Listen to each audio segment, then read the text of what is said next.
Good evening, members, officers and members of the public. This committee meeting is being broadcast live. It is also being recorded.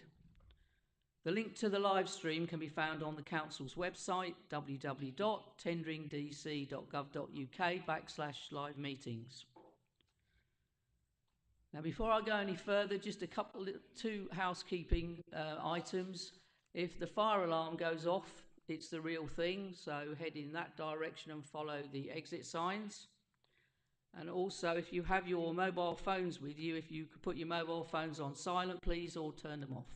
That'd be very much appreciated. For the purpose of the recording, I will introduce everyone. I'm Councillor Maria Fowler, and I'm the Chairman of the Planning Committee, and I will introduce the committee members separately. Councillor Maurice Alexander. Good evening, Chairman. Councillor Bernard Goldman. Good evening, Chairman. Councillor Adrian Smith. Good evening, Chair. Councillor Geeta Sudra. Good evening, Chair. Councillor Anne Wiggins. Good evening, Chairman. And my Vice Chairman on my left, Councillor John White. Good evening, Chairman. Thank you, members.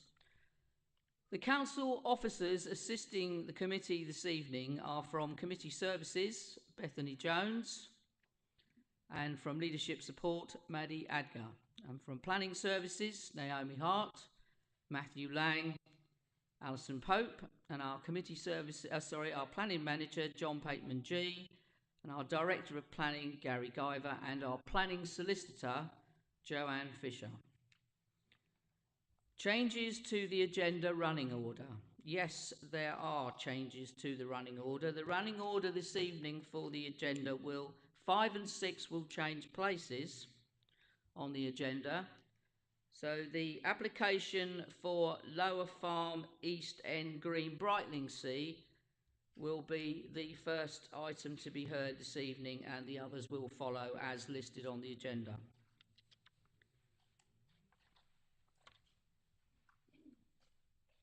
The application will be presented by the officer, followed by public speaking in order of the applicant or agent, any members of the public who have already asked to speak for or against the application, a speaker from the town or parish council, and finally the ward councillor. Members of the committee will then have a chance to question the officer, and once all the questions are answered, the committee will then debate. When all the points are discussed, finally I shall ask if we have a resolution and then call for a proposer and a seconder, and the committee will then vote according to the normal rules. Item 1 on the agenda, apologies for absence and substitutions. Please, Bethany. Thank you, Chair. I have received apologies from Councillor McWilliams and Councillor Everett with no substitutions. Thank you, Bethany. Item 2, minutes of the last meeting, which was held on the 10th of September 2024. If members have all had a chance to have a look at those minutes. Do I have a proposer?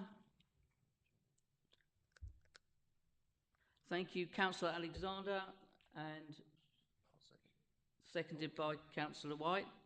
And we're all in favour? Thank you, members.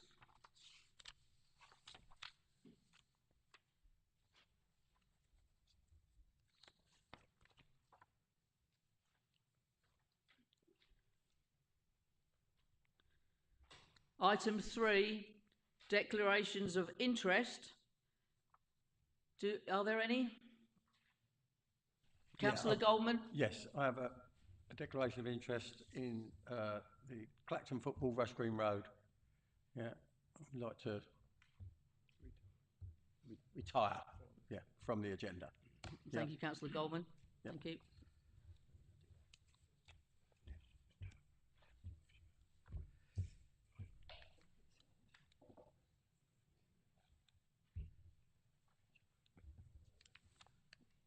Councillor Goldman, you don't need to leave yet. It's not that item. No. No, we're starting with that one. Yeah, I know. Yeah. There you go. I think I was misled there. Councillor Goldman. Councillor Goldman, sorry. Could you give us the details of your declaration of interest, please? Yeah, I wish to speak on behalf of the Rush Green Football Ground, on a positive front. Yeah. So you'll be speaking on the item as the ward member? Yes, I will. Yeah, okay. Thank you. Thank you.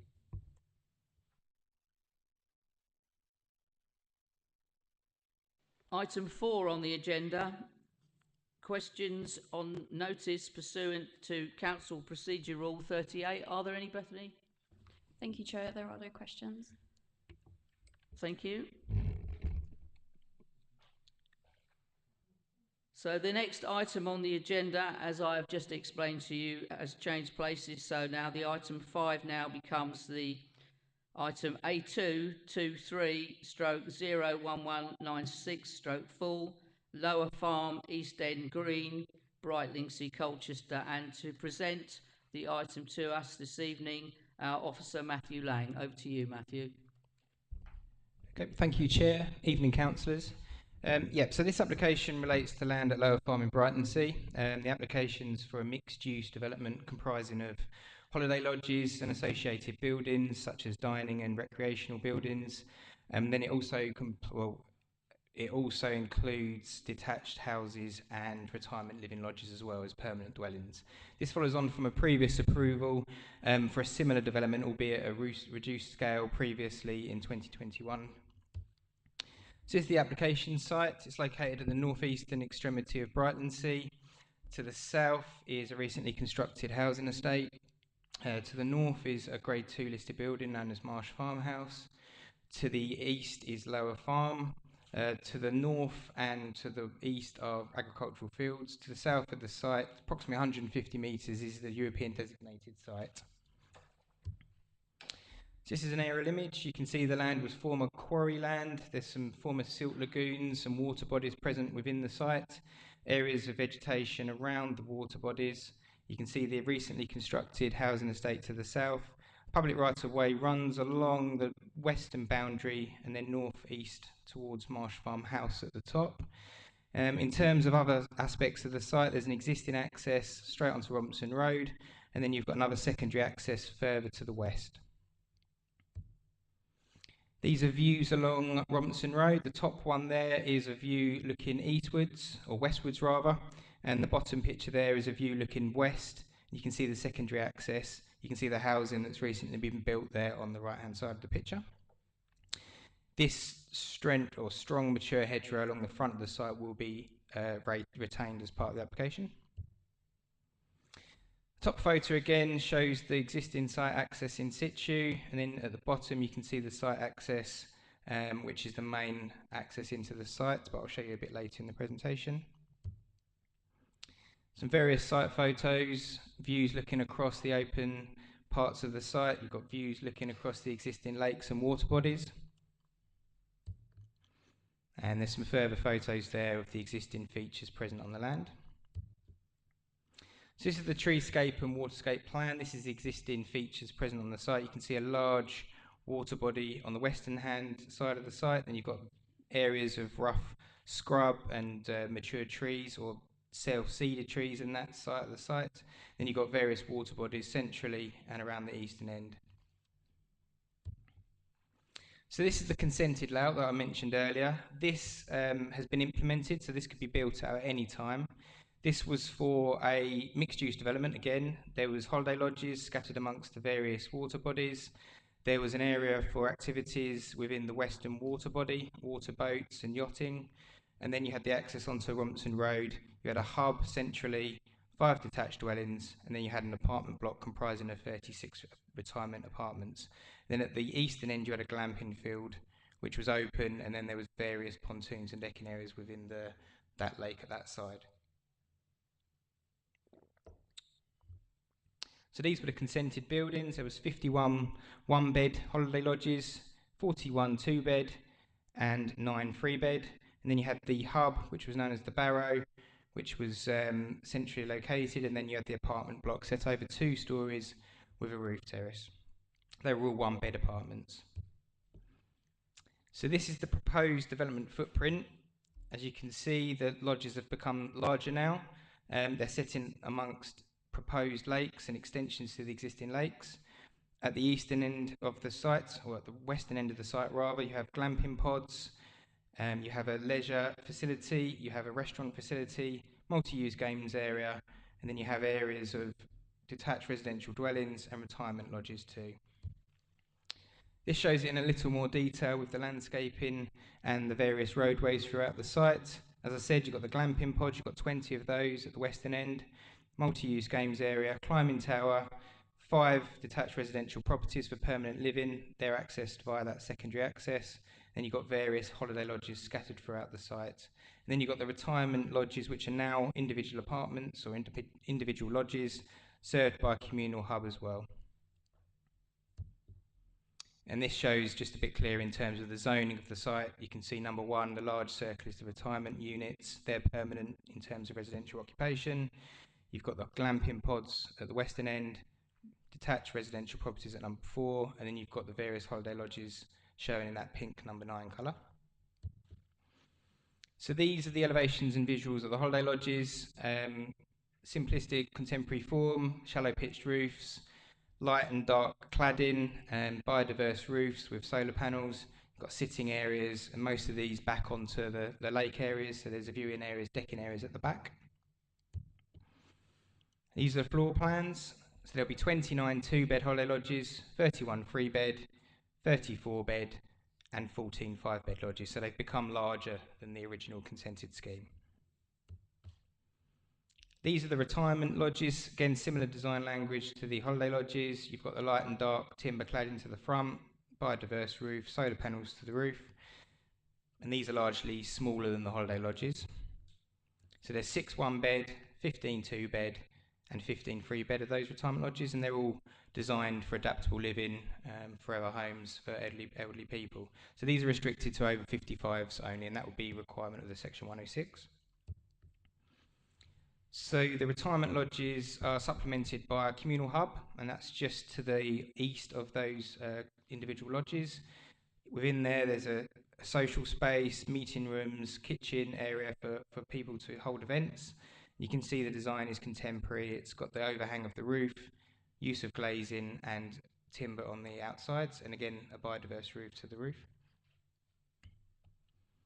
So these are the market dwellings. There's 5 of these. These are all 5-bed. The design approach on these is, again, it's sort of a contemporary twist on a modern barn conversion. You've got zinc, you've got use of timber cladding, and you can see in those visuals at the bottom an idea of what they'll look like. So the 5 beds, as I said, green roofs to the garages and green roofs wrapping round. There's areas of balcony use on these. These are the glamping units at the western end of the site. There's 20 of these, as I said. These are fairly modest in size. They're connected via raised walkways, and they're all 1-bed in size.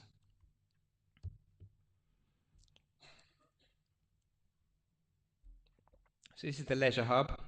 So this is located facing westwards on the western lake. This again will be of a modern design, same materials, design language, so it's consistent with the rest of the development on the site. And again, you've got a large expanse of green roof and use of solar panels as well.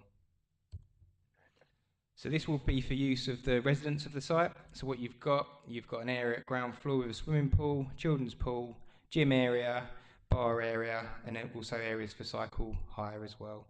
At the first floor, you've got a spa retreat area with treatment rooms, relaxing area, infinity pool, and various yoga studios.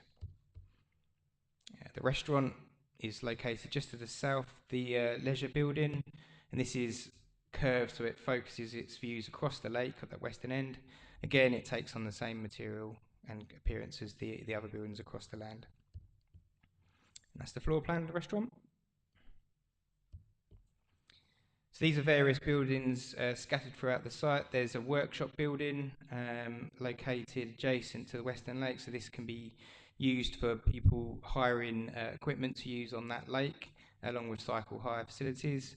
The central building there is an estates building, and that's located adjacent to the site access, and that will accommodate equipment, material, storage areas, laundry areas and workshop. Then you've got a small modular building which is going to be used as a reception area. There's some other ancillary structures. You've got cycle stores throughout the site. You've got fire pits, communal fire pits, which serve the glamping pods. There's 3 of those. Then you've got the multi-use games area, which is located just to the north, or just to the east of the glamping pods. And then you've got the climbing tower there, which is just to the west of the multi-use games area. Amphitheatre, which is just shown there. And then you've got some play equipment, which is, there's about 3 or 4 of those throughout the site as well. There's an adult gym, and there's various equipment, which is, again, scattered throughout the development. The retirement lodges have their own one of those as well. Then you've got the security barriers next to the reception, and then around the estates building, to protect those residents on Romson Road, you've got acoustic fencing. The lakes also host various ancillary structures. You've got a bridge which connects a new lake, and it gives people pedestrian access across the site from east to west.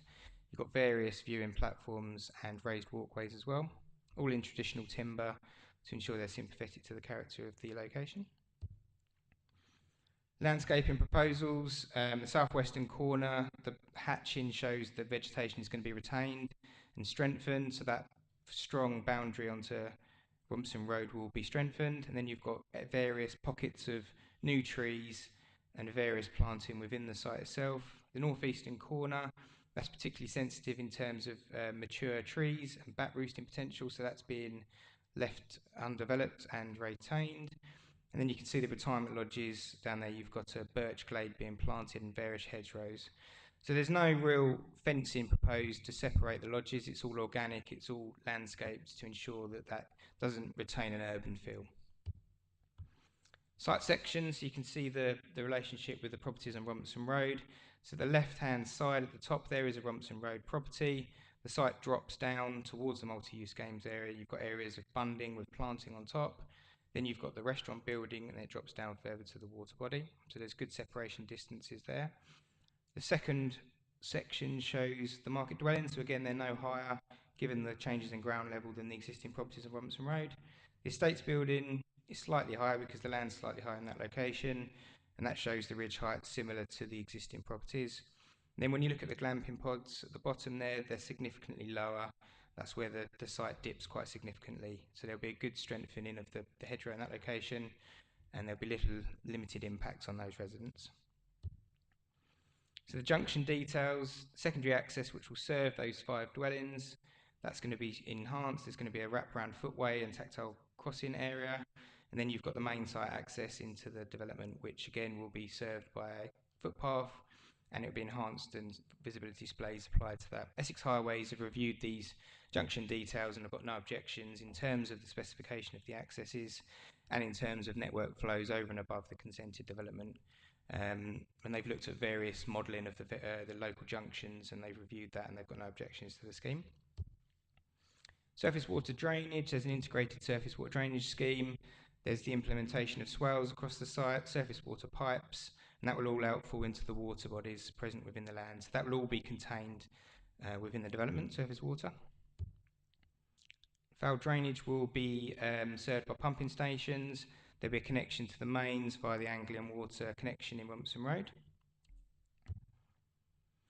Tree works, there's a number of small self-seeded trees being removed in the southeastern or southwestern corner of the site, that's consistent with the original consent. That's to make way for the residential properties and the areas of glamping at that western end.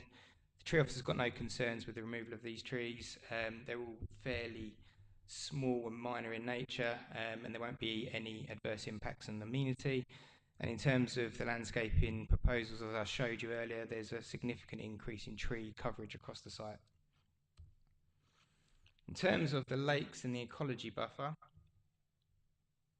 as I said, there's 2 new lakes being proposed and an extension to the central lakes. These central lakes form part of a local wildlife site designation. Essex Wildlife Trust and Place Services confirm that's currently in a poor condition. This application will enhance and the proposal will enhance those that actual designation through the inclusion of extensions to the actual water bodies, aquatic planting, and reed bed creation across those lakes. In terms of back-roost potential, as I mentioned earlier, the red blobs at the top northwestern corner or northeastern corner show they've got high moderate potential for roosts, and that area is being retained undeveloped. So there will be conditions that ecology have looked at or recommended to ensure that those areas, those trees, are retained. So there'll be no impacts in that respect. In terms of foraging routes across the site, there's a lighting condition required or recommended by ecology, and that's included, which secures lighting which will be sensitive to bats and the foraging routes across the development site. And there's various bat enhancement features scattered throughout the development, bat boxes being implemented. There was a low to moderate population of slowworms and common lizards found on the site. They will be relocated where needed to new reptile habitats, shown in green. And you can see the orange areas are retained habitat areas as well. So there's no concerns from an ecological viewpoint from Place Services or Natural England in respect of protected species, priority habitats, the local wildlife designation, and the nearby designated sites. So in terms of the summaries, the existing implemented scheme, as I said, is a significant material planning consideration. It confirms the principle of a mixed-use development on this site is accepted in principle. And as I said, this application seeks notable changes in the design and layout to enhance sustainability and practicality. So those key revisions include the retirement units. So the original two-storey building that's consented is replaced with individual low-level retirement lodges and a dedicated social hub. So that results in a 14% increase in floor area. The holiday lodges are now proposed to larger family-sized lodges and introduces 20 glamping pods. So again, that expands the footprint by 20%. There's additional facilities, as I mentioned. There's communal and ancillary features across the site that weren't included previously. And the open spaces in the plan incorporates landscaped areas and 7 freshwater lakes to enhance biodiversity and recreational opportunities. So overall, the proposal focuses towards a contemporary design and improved operational functionality. Although the proposed scheme does represent a 50% footprint increase over the consented scheme, there are significant enhancements over the current development in terms of the increased tourism offer, the contemporary, attractive, sensitive design approach, and significant ecological benefits via the comprehensive planting scheme and the lake and reed bed creation. So officers acknowledge there will be additional traffic movements and the development will be of a high density due to the increases in unit sizes, but there's no overriding objections that have been received from any key statutory consultees, including highways, environmental protection, tree and landscaping officer, and Place Services ecology team or Natural England. So when it's considered against the backdrop of the existing consent, the proposed development would not result in significant adverse impacts upon residential amenity, highway safety, the impacts on the heritage assets nearby to the north, landscape impacts or ecological interests. Finally, the environmental impact assessment has not identified any exceptional circumstances that contravene prevailing legislation or planning policy. It concludes the development would not result in any significant environmental impacts. So finally, the application is recommended for approval as subject to conditions listed at 10.2 of the committee report, along with a revised condition on the update sheet, which just tweaks the holiday occupation condition to ensure it's more enforceable and in line with the previous consent, and the completion of a section 106 securing an off-site affordable housing contribution, highway works contribution towards bus stops and public right-of-way enhancements, open space contribution, a RAMS contribution, a phasing and trigger points plan, and as I said, the restriction on retirement lodge occupation for over 55s only. Thank you. And just, if I may, Chair. Yes, go ahead, Mr. Pateman G. Thank you. Just a very quick additional point in respect of the report by officers. Just returning to the heritage section of the report, just to conclude that where it says that the lower end of scale of less than substantial harm to a listed building, it also should say that great weight is applied in that respect. So even though it's on the lower level of less than substantial harm, great weight is applied to that harm as per paragraph 205 of the NPPF. And ultimately, that harm is not resolved, that harm is a consideration in the balance that is perhaps not so clear as it may be needed to be in the conclusion, but just to clarify, that has been taken into account and is part of the balance and forms the recommendation to members. A point of clarity, because that part is important to make sure that members are clear on. So we have applied great weight to the less than substantial harm. Thank you. Thank you, Mr. Pateman-G, and thank you, Mr. Lang, for the presentation. We go on to now to public speaking for this item. There are 3 speakers listed to speak, and the first is the applicant, Mr. Shane Martin. Mr. Martin, if you'd like to take a seat there at that microphone, and the minute you push the button and the red light comes on, you have 3 minutes.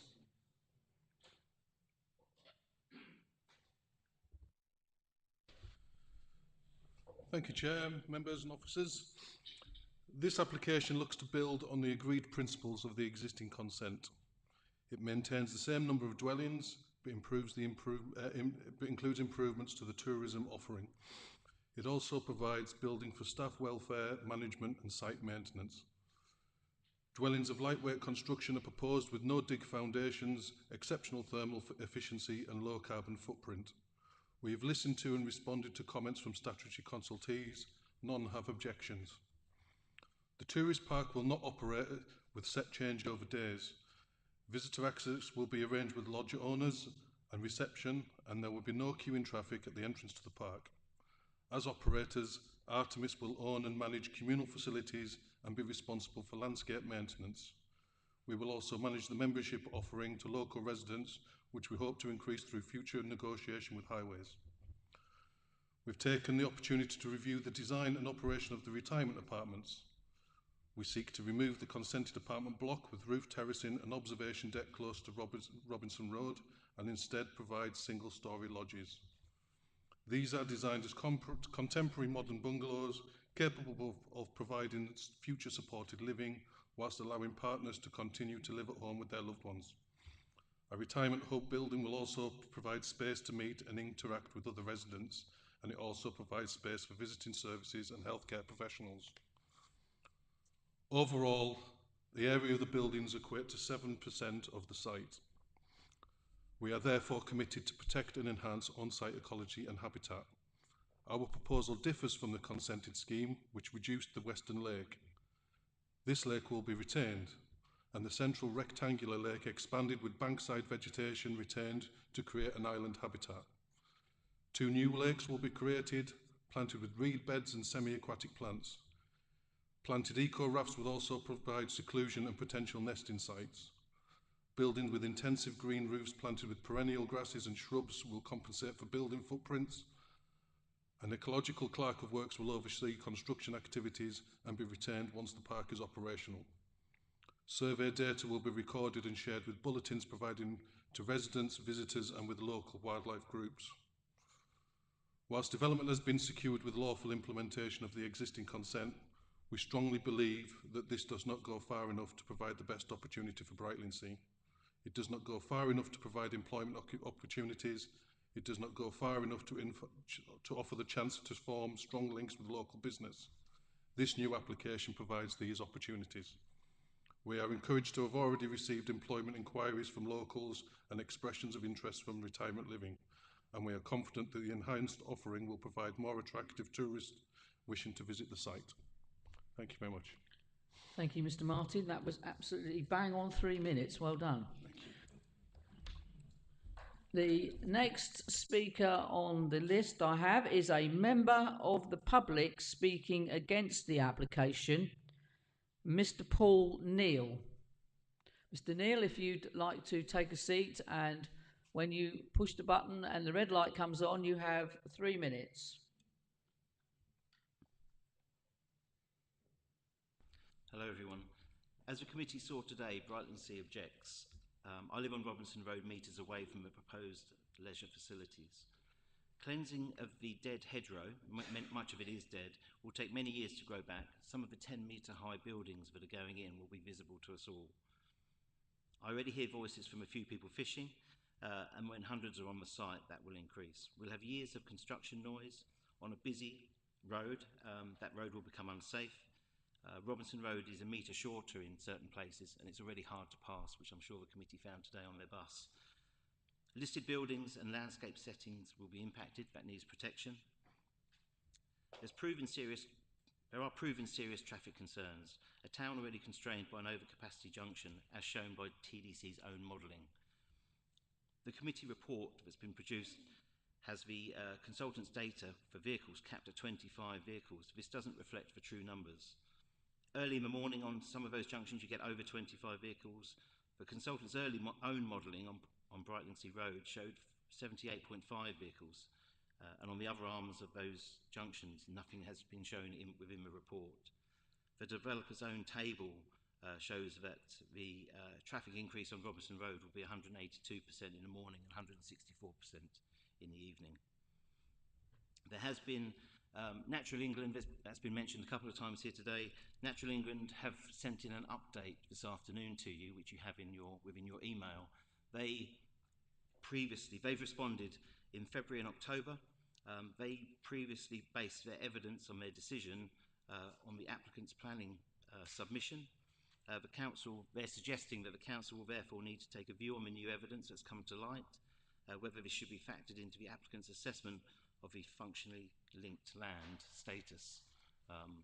That for me is extremely important and needs to be looked at. Therefore, we feel based on that new evidence that it needs to be assessed, it needs to be considered, and we would prefer that it is completely rejected, but we appreciate that, postponing a decision to allow that to be investigated and considered would be vital at this point. Thank you. Thank you, Mr. Neal. And the last speaker on the list for this item is the ward member, Councillor Jane Chapman. Councillor Chapman, when you're ready, you have 5 minutes. Thank you, Chairman. I'm here tonight to call in and challenge this application, which is presenting itself as a revision to the original, but is in fact a completely new application, seeking to extend the development by approximately 51%. There is serious concerns from councillors and many residents that this development will have significant impact upon Brightlingsea. Environmentally, there are serious questions about the massively extended footprint, creating an extra 186 bedrooms on the site from the original planning application, or as I said, an increase in 51%. Why is there a need for 34 bedroomed and 14 5-bedroomed holiday lodges? With 104 lodges, will you guarantee this doesn't become a person's main home? Brightlingsea Town Council would like to see a significant reduction in density, along with the strong desire to protect local environment, which would fit in with the government commitment for bigger, better and more joined up space for nature. This application reduces the on-site space for nature. This was safeguarded in the previous application approved by tendering. There is great concern that surrounding sites will be jeopardised by the extent of this new application. Currently, it unites valuable sites, including salt marshes, grazing marsh and natural green sites. It appears to have not taken into consideration the earlier eco-mitigations like the wildlife pathways. The site is encircled on 2 sides by special protection sites and Ramsar. This is internationally important. Paragraph 180B of the MPPF states that a planning decision should contribute to and enhance the natural and local environment. Adopted policy PPL3 confirms the council will look to protect the rural landscape and refuse planning permission for any proposed development which will cause overriding harm to its character. Government advice states if you cannot rule out all reasonable scientific doubt of an adverse effect on the site's integrity, you must refuse the proposal. Adopted policy SPL3 requires that a development represents and enhance local landscape character, views, skylines and landmarks. This proposal does not support any of these planning and policy principles.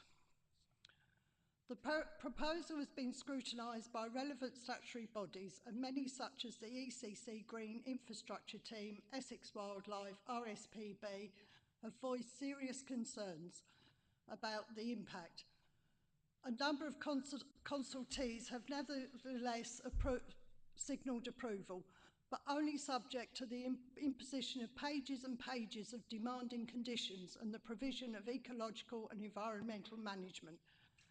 The list of proposed conditions submitted in many formal responses is staggering. It is difficult to see how these conditions will be policed or enforced. The benefit on tourism will be outweighed by the overall impact on Brightlingsea. The original proposals for facilities to be available to residents' use has now become extremely limited. It is a known fact that people holidaying in a Central Park-style holidays do not leave the sites. This will bring no benefit to local businesses. I do have to declare that I'm a business owner. The new application is asking for 449 car parking spaces. This development will only add to the overall traffic problems, congestion, air pollution. Historically, TDC have refused planning permission to this site 3 times before as a holiday park. Surely it cannot be acceptable for an application to be approved and then later for a revision to be submitted with such massive level of change. The height and density of buildings has almost doubled in some cases. I'm not sure that an upgraded bus stop and some minor improvements to the local playground will really mitigate the impact of this development. The bus route allows people to get to the town centre, but there is no service to get them back. Overall, I believe the scale and nature of the proposed changes are so significant as to virtually invalidate the application as a revision of the original. The number of local objections is also significant. Whilst I urge the committee to reject this application... Councillor Chapman's 5 minutes. You wind up, please. Thank you. The reports are very contradictory, both in these and earlier reports. I urge the committee to refuse this application or delay approval because of the new information that has become available today. Thank you. Thank you, Councillor Chapman.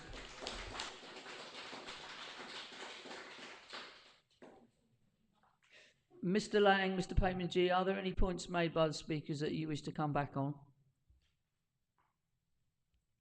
I think I'll just come back on one point, Chair, regarding the comment that this is a revision. It's not a variation of the original application. It's a fresh, new planning application to be considered.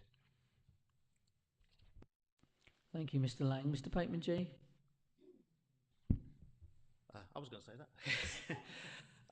Yeah, so as my colleague says, ultimately this is as all applications are, but it's not a Section 73 application, it's not a revision or amended plan or discharge of condition, it is a fresh application for which you have the material planning history to take into account, and that includes the approved consent for a use that has been implemented, and that's the important thing here as well.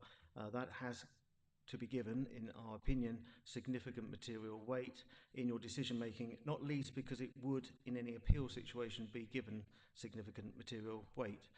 And that is why we have given you a comparison between that scheme that was approved and implemented and the scheme that's before you now, and that is why we have compared sizes, because ultimately in any real debate of that nature you would be looking at the differences between the two in terms of what materially can go ahead without any further influence from us.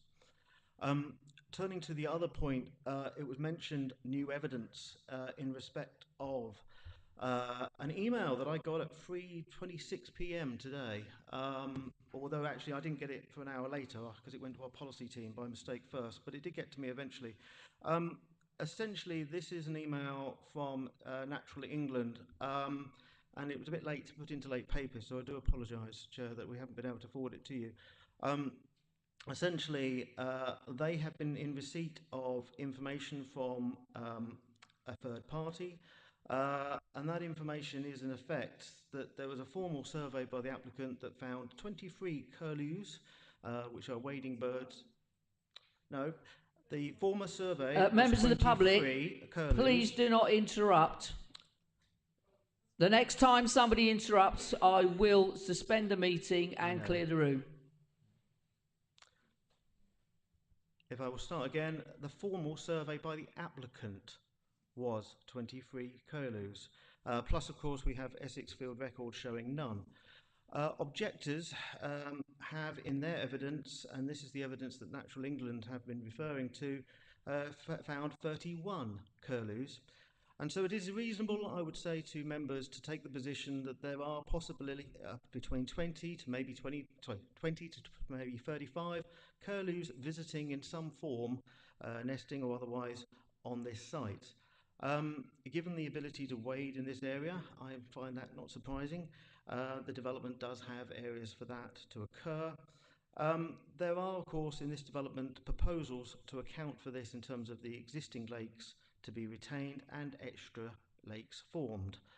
However, it is clear that we as a planning authority have to take a precautionary approach in respect of assuming that there may be a functional link to the estuary provisions. Whether there is or not is not actually clear by that evidence, but we have to take the precautionary approach. But in any event, we do consider as officers that this has been taken into account with the mitigation measures that are an improvement on the previous scheme, but also this must be a balance between the implemented permission, which is a significant material consideration. Looking at legislational point of view, just to update members on this point, we are looking at the Habitats and Species Regulations 2017, paragraph 72. I'm not going to read it out in full, but essentially it talks about the maintaining the integrity of a European site that is designated and protected and avoiding harm to it in respect of planning permission granted. Ultimately, therefore, you have to have two questions. If permission was granted, does it A, affect the integrity of the site? So therefore, is it indeed linked? Because this site itself is not a designated site in that respect. And if it is linked, then does it actually affect it detrimentally in that respect? I think ultimately it's a very difficult question to answer. We have got curlews on this site, but we also have and likely to be affected by the development, but we also have the mitigation and the implemented development in terms of the balance that you have to take forward. The position of Natural England is considered to be unchanged. They have not put forward an opinion to us further to the opinion they've officially given us as part of their consultation. So at this moment in time, officers do not change their recommendation and consider the mitigation and the consideration of the previous scheme are in the balance acceptable, and therefore the increase in curlews by 10, maybe 15, that may be on site does not alter that position. Thank you. Thank you, Mr. Pateman-G. Members, questions for the officer? Councillor Sudra and then Councillor Alexander. Thank you, Chair. Yeah, with regards to comments received for this planning application and the one that has already been consented and approved, what consideration and what amount of weight do officers give towards objections? Because I think a lot of objections were received. I think on the previous planning application, probably 110, but I don't know how many were objections. And on this one are 128 comments. Again, I would say a lot of objections. So yeah, I just need to know how it is that you come to the result of approval.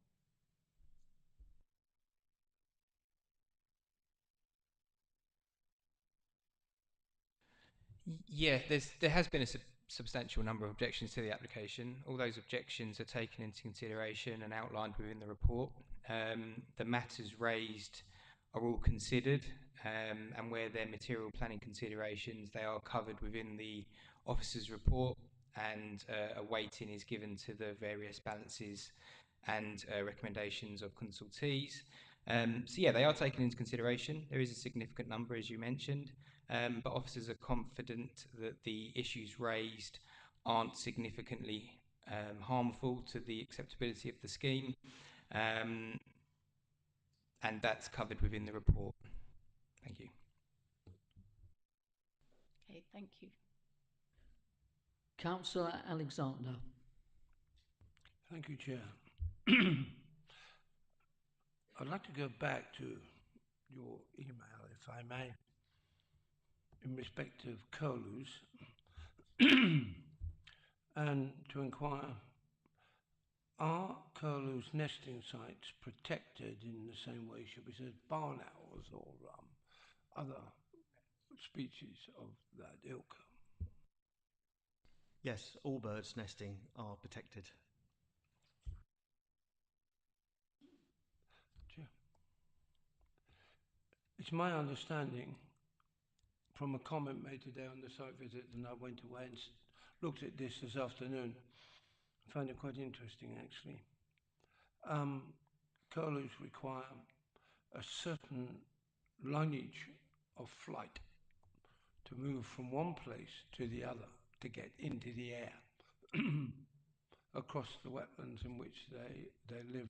Will what is before us now within the application direct, will there be sufficient area for those curlews to take off and land safely, should they wish to nest there in the future? I'm not an expert in curlews, so I cannot answer that specifically in that context. However, under the formal survey, let's say the 23 that were highlighted and form part of Natural England's response, ultimately no objection was raised from them in that context, nor was an objection raised by Place Services Ecology in that context either. So in that sense, while I account for the fact that there may be more than 23, there may be up to 35, maybe higher than that. Given the fact that there's no objection on a number of curlews, suggests to me that they were satisfied that they could exist there without harm. But of course, if there's a higher number, you may consider that to be a concern that you wish to take forward in your debate. Chair, may I continue? You may come back, Councillor Alexander. I have just a couple of more points to raise. Staying with the present, in the email you received, did you gather from the content of the email that there was raised concerns, that they were worried about what they have found and what's now been discussed? And I'll link the two together. And if there is raised concerns, do you not think that it might be prudent to look into this? If there is no concerns from Natural England, then of course there would be no need to pursue that. The email I've received does not raise a concern. It asks the authority to consider it further in the context of that additional information. So it's for the decision maker to consider. I can read it in full or take an adjournment to provide copies of it if that would be helpful to members. I would like, if I may, to have a copy of that, and also how the authority would consider it further and what action would be taken in that respect, if that is possible, please. I certainly would ask Chair if we can have an adjournment in order to get a photocopy made. We can do that, certainly. I have already made an opinion in respect of what we should consider further in respect of that, which is not to take that further, because ultimately Natural England's official consultation to us is unchanged. And we've already accounted for the curlews in respect of the application, but the adjournment will give us a moment to get that information to you. Yes, I'm happy to do that. So I will adjourn this meeting for 5 minutes approximately. If we could stop the live stream, please, Maddie. Thank you.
Right, welcome back. We will carry on, and I will advise everyone now that we do have a copy of the email that was received. All the members of the committee and the officers have this. And before we go to our planning manager again to continue on this, I'm just going to hand over to our planning solicitor to give some advice to the members of the committee. Mrs. Fisher. Thank you, Chair. I just thought it might be helpful to members if I just outline the duty that you need to consider, the legal duty that applies to this decision making in terms of the European designated site. So it's Regulation 63 of the Conservation of Habitats and Species Regulations 2017. And part of that duty, it says that the competent authority, which is us making the decision, must, for the purposes of the assessment, consult the appropriate nature conservation body and have regard to any representations made by that body within such reasonable time as the authority specifies. So we've consulted Natural England previously, as you know, and we've just received a recent email today also from them in light of this new information or evidence that's been presented. And going on, in Regulation 63, subsection 5, it says, in light of the conclusions of the assessment, so that's the assessment that we carry out in terms of the impact on the designated site, the competent authority may agree to the plan or project only after having ascertained that it will not adversely affect the integrity of the European site or the European offshore marine site, which obviously doesn't apply here. In considering whether a plan or project will adversely affect the integrity of the site, the competent authority must have regard to the manner in which it is proposed to be carried out, or to any conditions or restrictions subject to which it proposes that the consent, permission, or other authorization should be given. And then the government guidance document refers to taking a precautionary approach to decisions. It says you must take a precautionary approach with your decisions at each stage of the HRA assessment. So that's the habitat risk assessment process. And it gives an example. And it says, for example, if you cannot rule out all reasonable scientific doubt of an adverse effect on a site's integrity at the assessment stage, that's the appropriate assessment, you must refuse the proposal unless an exemption is justified. Well, that's derogation, which we're not discussing here today. So the only other thing that I would add for members is assessments have to be based on evidence, not hypothetical risk. I'm not suggesting there is hypothetical risk being mentioned here, but just it has to be based on evidence. Okay, so I hope that assists members in their deliberations and decisions. But if you have any other questions, please let me know. Thank you, Mrs. Fisher. Mr. Pateman G. In respect of the position I think we find ourselves, and I think there will be a degree of doubt within members' minds, I would like to offer a proposal. Ultimately, we don't. The email you have before you was not sent to us directly. We were CC'd in to it. That is between Natural England and the third party in this case. So we don't actually have a consultation response back from Natural England in respect of a revised number. Now, we don't know how that revised number was ascertained in terms of evidence.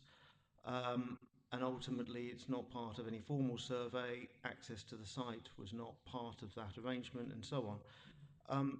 But if we were to take the precautionary approach, one proposal you might wish to take forward is that we, as officers, change our recommendation to be, as your papers, subject to reconsultation with Natural England and no further issues raised by them. And that is my proposal to you, Chair. Thank you, Mr. Pateman G. Councillor Alexander, did you wish to come back on that? Thank you, Chair. But may I allow? Yes, of Councillor course. Smith, Yeah, yes, you may mull this indeed. over in my brain. Yeah, Councillor Smith. Thank you, Chair.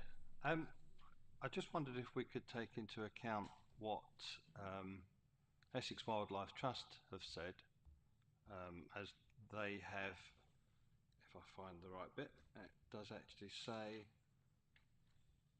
that they are not happy with this either. And then if you look at the RSPB, they have also said that they're not happy with this. That's pages 65.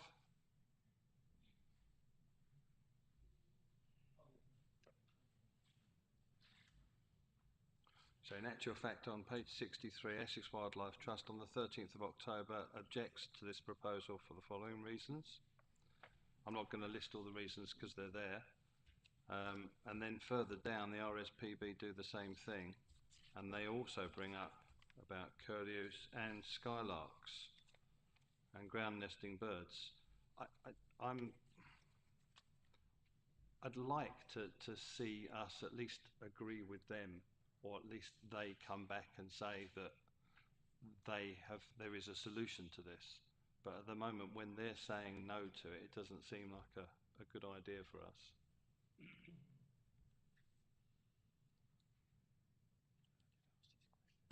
I'm sorry, it's not a question. I suspect that's part of your debate. However, if I can help, ultimately we have 4 bodies here that have given us a response in terms of ecology and protected species, 2 of which objecting and 2 of which go forward with approval. In terms of statutory consultee, Natural England is the one we would refer back to in that context. So I can't guarantee that all experts line up and agree. That is not my job, but they are before you for your consideration within the debate.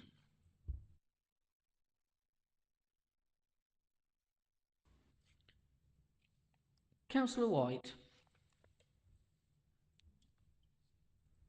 Thank you very much, Madam Chairman. Mine's slightly different. I just refer you to page 10, top of page 10, which is part of the Anglia Water Services report. And it says desktop analysis has been suggested, which would lead to an unacceptable risk of flooding downstream.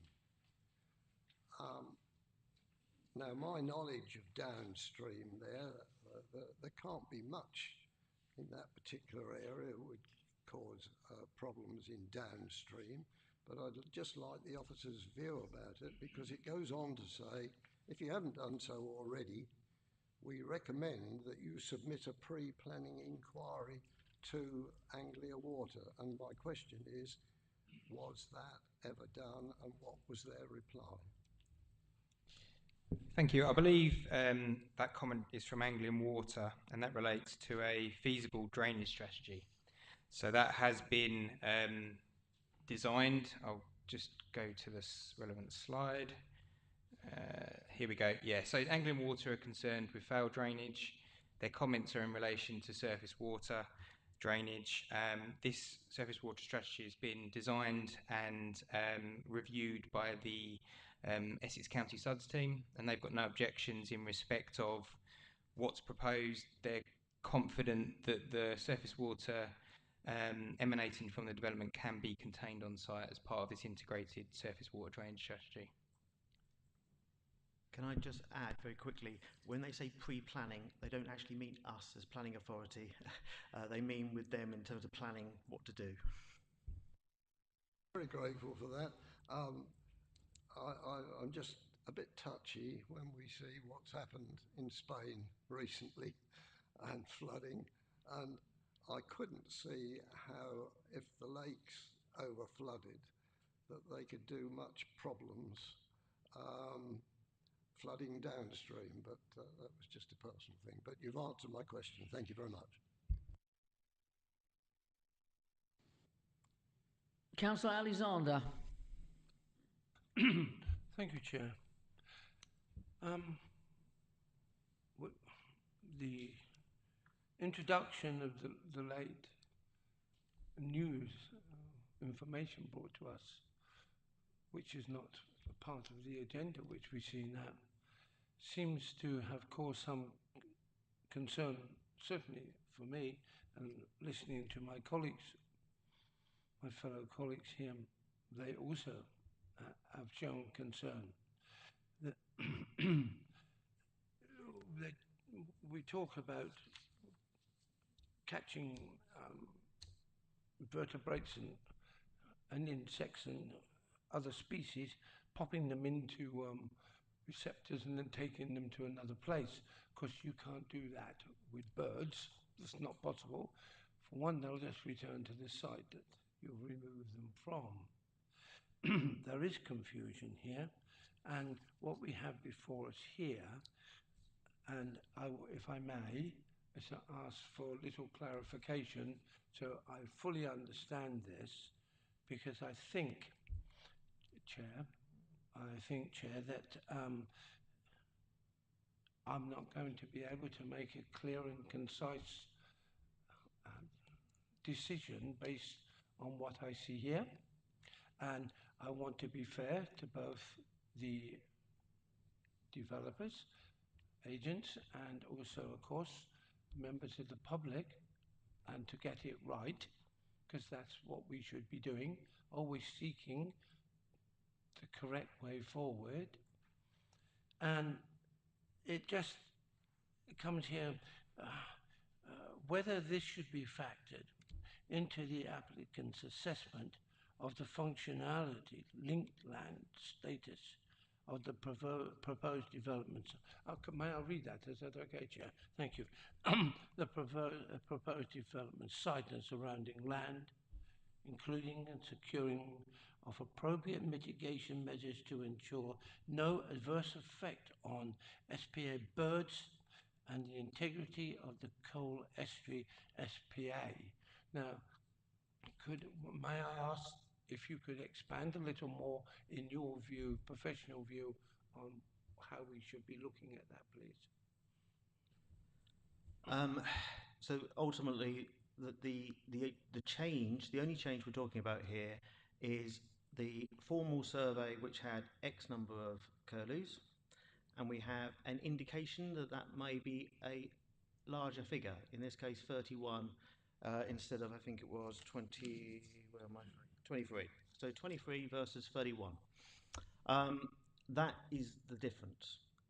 Does that difference make any difference to the way this site may or may not affect the integrity of the protected sites in question?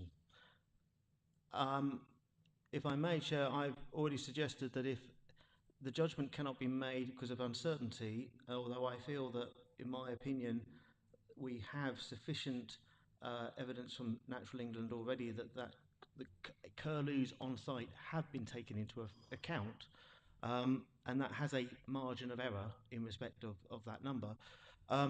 If there is uncertainty to members and that is affecting their judgment, I have already given you a recommendation, which is to have that certainty given to you by Natural England, and therefore seek to approve, subject to reconsultation with Natural England, to ensure that that comes back positive. If it was to come back negative, we would obviously return to yourselves in due course.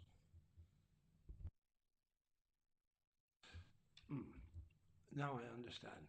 Now I understand what I'm talking about now. Right. So, with your very kind proposal to us, and we accept that gratefully,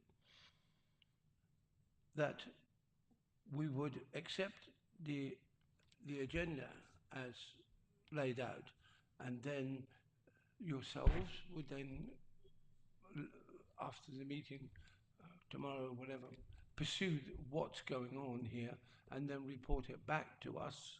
Is no? Thank you. Could you expand on that, please? My proposal is that you take the papers as recommended, subject to reconsultation with Natural England. So we have to consult Natural England. That takes possibly up to 21 days. In terms of the response from Natural England, if they are satisfied that this site can accommodate 31 or even up to 35 curlews, and they are still happy with the current position, which is one of no objection to us, then we can issue the approval as resolved. If they are not satisfied, then we recommend objection or refusal and so on. Then we return the item to you, and we may or may not revise our position to you. Then, Chair, if I may, wouldn't it be prudent to try to ease this down where we are right now? I do not like doing this, Chair, and you know this, is to recommend a deferment at this moment to giving you the time to be able to do that and then report back to us. This, of course, is another way forward, is it not? Ultimately, I'm the head of planning control, and ultimately I'm looking for the most efficient route to get decisions out. That is my remit. Therefore, what I propose to you is one of least delay. But if you wish that it comes back regardless of outcome, that is up to you to take forward as part of your debate. Members, are there any further questions for the officer? If not, we are now in the debate. Councillor Sudra, then Councillor Wiggins. Thank you, Chair. Yeah, I'm just coming back to Councillor Smith's comment regarding page 67 and the conclusion. It says the application is in direct conflict with government legislation, policy guidance on the protection of biodiversity. The application is also in direct conflict with TDC's local policy on the protection of biodiversity. Can we have some clarity on that from officers? Thank you.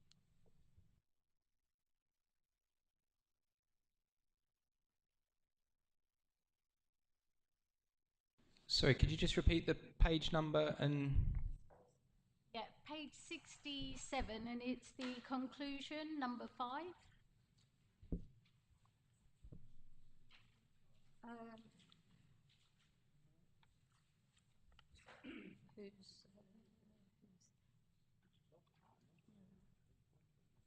Oh, Essex Wildlife Trust, I think.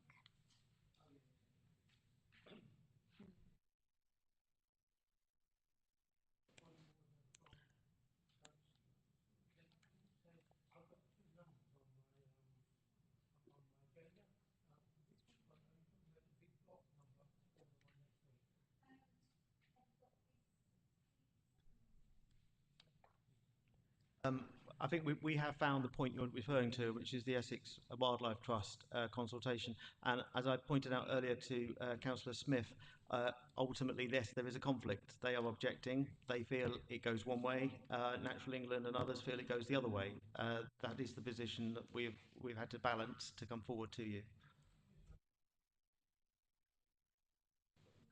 And is it in conflict with TDC's policy, though? The judgment on whether or not it is in conflict with your policy is for the decision maker being the local planning authority, which would be yourself. Your officers are recommending that it is not. That is their opinion that it is, but we are recommending that your policy is not in conflict. We are satisfied with the information given the consultee responses that we've had.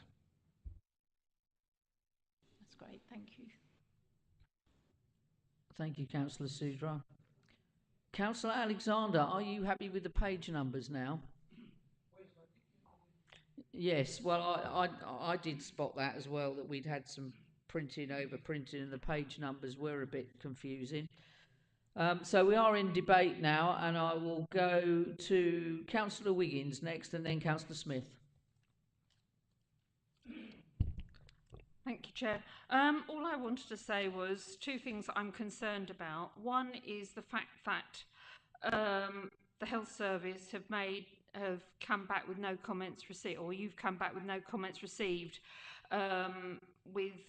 due to health. I mean, I would have thought that if you're having 36 properties that are going to have retired people in them, that they might need the facilities of the surgery. And it seems to me that some money ought to go towards the health service for that reason. and in the recommendations there is no money going to health at all. That concerns me. And the other thing that concerns me is the fact that if you've got 449 spaces for cars, they've got to come from somewhere, go to somewhere. Red Barn Road can sometimes be a bit of a racetrack. When we came down Red Barn Road and into Robinson Road, and I appreciate we were a bus, and I appreciate that there were residents that were parking there to see us, of the fact that it was quite hard to get through there. And because Brightlingsea is a town that is one road in, one road out, I think this could be a problem in the future. Thank you. Thank you, Councillor Wiggins. Officers, anything you want to come back on?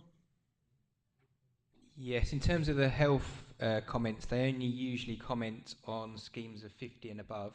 In this case, they've said no comments because the retirement apartments are 36 in total, and that's consistent with the previously implemented scheme as well. There was no healthcare contribution at that time.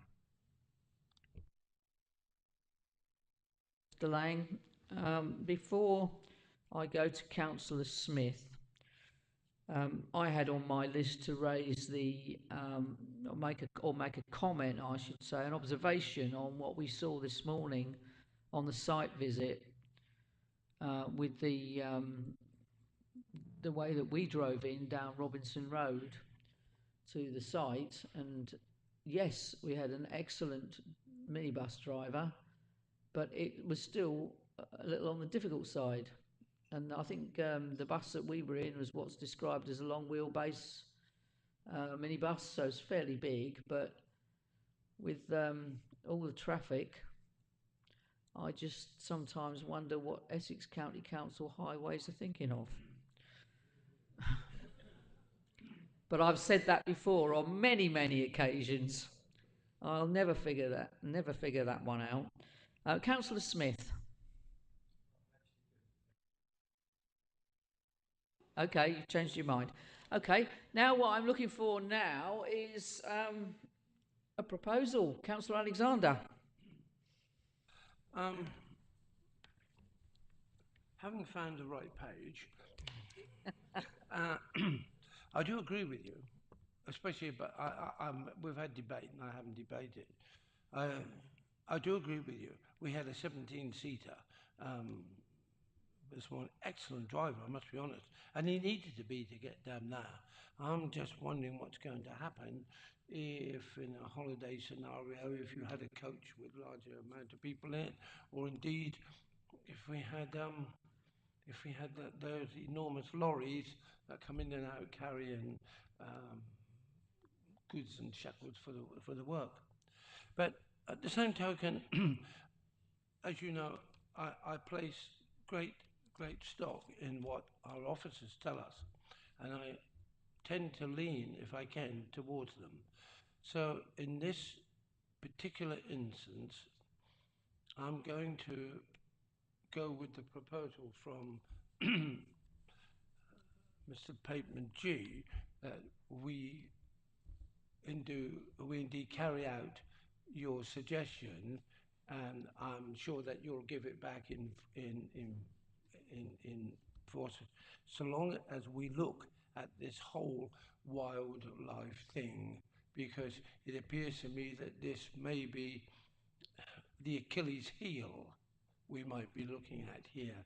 So with respect and trust, I will go along with your proposal. If I could just clarify, Councillor Alexander, you're proposing that we approve the application as per the recommendation. Yep. Listed on 10.2. Yep. Plus the amendment sheet and Mr. Pateman G's addition. It was as recommendation plus the late papers which Yes. alter that recommendation in some degree, plus subject to the positive reconsultation by Natural England. Thank you, Mr. Pateman G. Mr. Guyver. Thank you, and just one more amendment to the recommendation. On your update sheet, you have proposed revisions to the wording of condition 25, holiday occupation. In fact, that should be 24. So, subject to that slight correction. Thank you, Mr. Guyver. Councillor Alexander? Of course, that would be conditioned to the fact is that whatever the end gain on this, it will be reported back to us as the committee. Can I have clarification on that? My proposal was not to come back if it is a positive response from. If it's a negative, it would come back.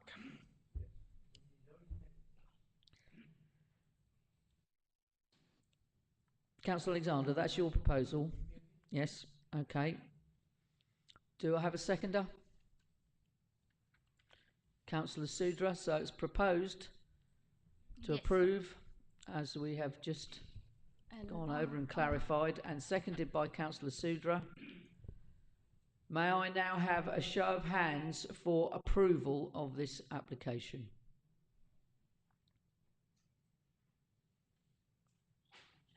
And that is unanimous. We will now have another 5-minute break. If you could turn the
Welcome back. Item 6 on the agenda is A123000923/4 Clacton FC, Rush Green Road, and Councillor Goldman will be leaving us now. Thank you, Chair. But he will return to speak on this item as the ward member, but he is withdrawing from the committee.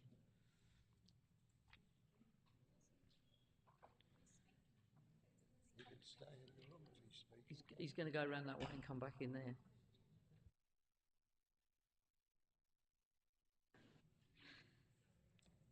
And to present the item to us this evening, Naomi Hart. Naomi, all yours.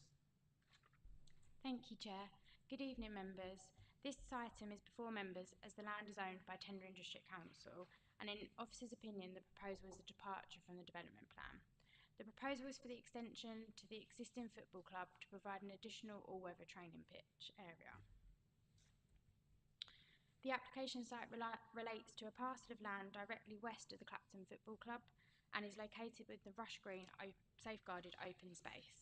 The application site is located within the settlement development boundary of Clacton-on-Sea. As you can see on the slide, this is an aerial view to put the application site in context with the surrounding area. This slide demonstrates the Rush Green safeguarded open space. This is a photo looking southwest across to the pavilion. This is another photo looking southwest across the pavilion. This is a photo looking north across the site with Clacton Football Club to the east behind the conifer hedges. Naomi, I'm so sorry to interrupt you, but can you move the microphone a bit closer? Yeah, of course. Sorry. That's all right. That's okay. Thank you. This is looking northeast towards the site, towards Clacton Football Club. This is looking towards the north. This photo is looking towards the car park. And this one is looking directly south looking south towards the car park. As stated in the update sheet, point 3 states at the present time the site layout plan acts as both the red line plan and the landscaping, and this shows an indicative landscaping plan which we use to help screen the pitch, which I will go into further into the presentation. The senior pitch is also annotated in red, as you can see on the screen. This plan shows the artificial grass pitch and some of the details such as the location of the floodlighting, goal storage and the gates. So turning to the merits of this application, in regards to the principle of the extension to the existing football club, policy HP4 of the local plan is important as it identifies the safeguarded open space to be protected. The policy states that the development which would result in the loss of the whole or part of areas designated as safeguarded open space will not be permitted unless this criteria is met. This criteria can be found under paragraph 8.9 of the officer's report. The proposal will result in a permanent loss of a section of safeguarded open space, as the scheme includes a 4.5 metre fence, as well as its use exclusively to Clacton Football Club members and other potential sport users, whilst not including the wider public, and removing this area of land from general recreational open space use. Excuse me. Whilst the proposal will benefit members of Clacton Football Club and other sport users, access to the area by the general wider public would be permanently lost without replacement, therefore failing to comply with policy HP4 of the local plan. As part of this application, Sport England have been consulted as their statutory consultee. Sport England first objected due to the insufficient information provided by the applicant. However, the applicant provided additional information in regards to the design and pitch layout, which overcame this objection on the basis that the proposal would comply with exception 5 of the playing field policy in regards to Sport England. In terms of the impact to the character of the area, the 4.5 metre fencing located around the perimeter of the pitch will be prominent and dominant. However, a meeting was had with the applicant and amended plans were provided to relocate the pitch slightly to the south, as well as the indicative landscaping as shown on the screen to the north, south and west of the proposal to help reduce any visual harm. In terms of the floodlighting, there are 4 floodlights proposed. which are a typical addition to a 3G pitch and will be seen in context with the existing football club. TDC Environmental Protection Team raised no objections. There is an amendment within the update sheet to paragraph 8.3 of the officer's report to read as follows. The soft landscaping will be ineffective in providing the complete screening of the nature of the development, including fence height, floodlighting and the position of the development into the public open space. However, given the opportunity to soften some of the impact, on balance, it is not considered sufficient enough as a reason in itself to warrant a reason for refusal. There are residential dwellings located to the east of Clacton Football Club. However, due to the distance to the proposed pitch, it is not considered to cause any significant harm. To the south is the groundsman flat. The location of the pitch was taken into consideration when discussions were had, and although there will be views of the pitch due to the distance and the high quality landscaping, which we put forward as part of a discharge condition application for the reasons set out in the officer's report, the proposed pitch is not considered to cause any significant impact to neighbouring amenities. There are no changes to the proposed established vehicular access off of Rush Green Road. The site consists of an existing car park which serves the football club and the public open space and can accommodate roughly 58 parking spaces. No additional parking spaces are being proposed as part of this application. Essex County Highways have been consulted and they raised no objections. In terms of ecology, Essex County Council Place Services ecology team have been consulted and they raised an original holding objection due to insufficient ecology information, particularly in terms of bats. So the applicant provided a preliminary roost assessment which included a ground level bat tree assessment. The assessment concluded that the trees within and adjacent to the proposed site have negligible value for roosting bats due to the lack of potential roost features. The report recommends the installation of 2 bat boxes on mature trees around the site boundaries, which will provide roosting habitats for bats. Essex County Council Ecology team were reconsulted and removed their holding objection. So in conclusion, the proposal is for the expansion of Clacton Football Club on safeguarded open space, and the proposal will bring forward considerable health benefits for its users. A 3G pitch will clearly improve the facilities that Clacton Football Club have on offer and allows for more widespread usage, including during wet winter months. Against these benefits, there is clear policy conflict, which has been identified in terms of the principal development, in particular the loss of portion of safeguarded open space as a result of the expansion. This conflict outweighs the benefits, and officers therefore recommend this application for refusal. It is noted that within the update sheet, an objection has been received, raising objections to the limited space for those not involved in football activities, and that it would limit dog walking, and there were also concerns in regards to parking and lighting. The update sheet also demonstrates the amended plan, which should be to the front of the planning committee report, which sees the red line plan of the site shifted slightly to the south. Paragraph 8.33 should also read, the proposal includes for a development that has the potential to incorporate renewable energy features. There are no details that accompany the planning application that demonstrate the water, energy and resource efficiency measures that the scheme will incorporate, and a condition requesting details of this is recommended. Thank you. Thank you, Naomi. Public speaking. We have 2 speakers on the list for this application, and the first one is the applicant, Mr. Steve Andrews. Mr. Andrews, if you'd like to take a seat, and when you push the red button, you have 3 minutes.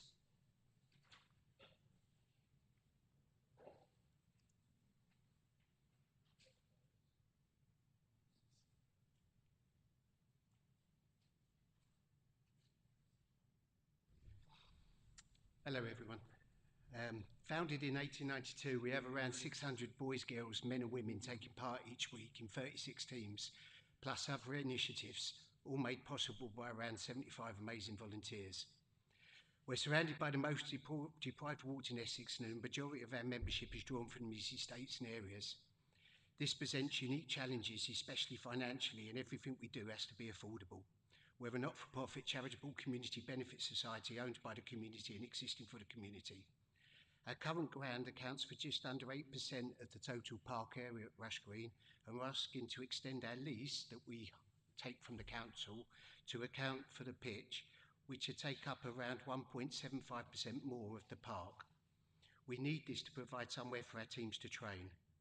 Space on the grass is limited and we never train on pitches. And a combination of more teams, wetter winters, and importantly, drier summers are making this much harder. It's the drier summers that are a huge issue for TDC Parks and Gardens team, as training on during the grass during the summer is what kills the grass. There is no room at Clacton Leisure Centre, and Bishop's Park is mainly used by adult small-sided leagues and costs £56 for half a pitch, which is prohibitive. So we've worked with TDC staff over many years to come up with this proposal.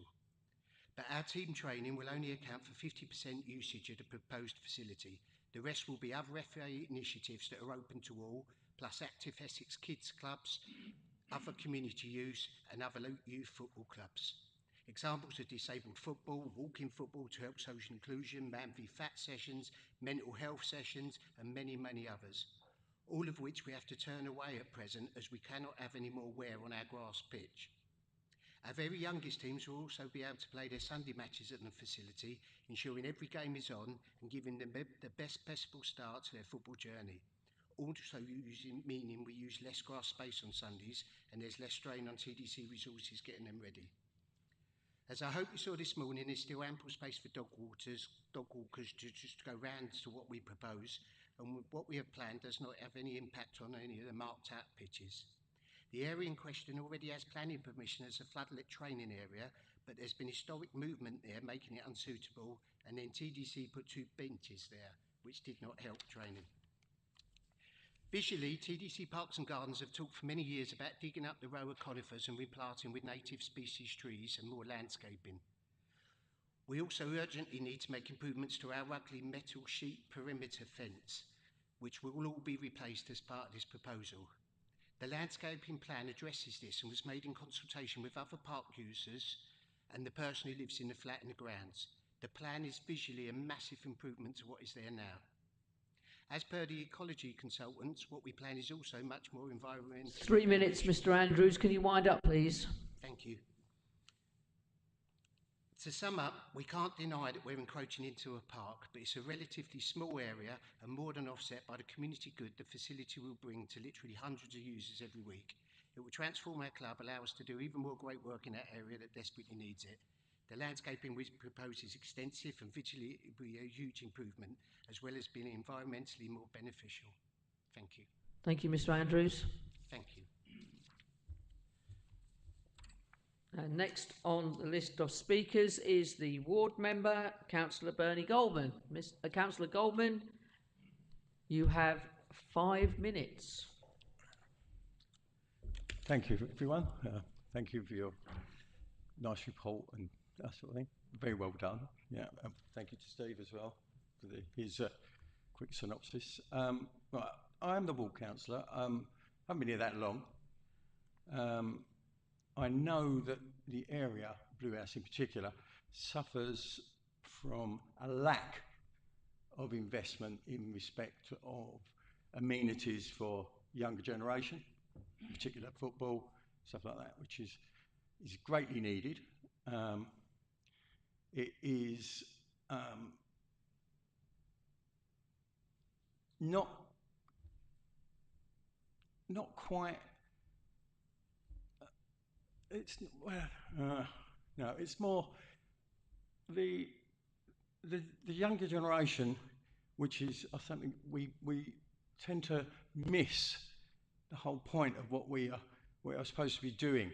And in respect of the recreation ground, needs more facilities for the younger generation. I'm a dog walker. I walk my dog over there in the recreation ground.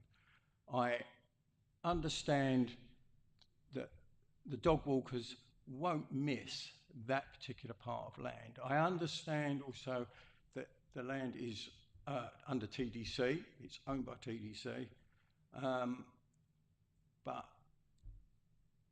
from the more of a common sense, it just would pay for us to have something, a facility that is lacking within TDC itself, yeah, and to give the younger generation something to do, not only during the day, in the evening, on a yearly basis.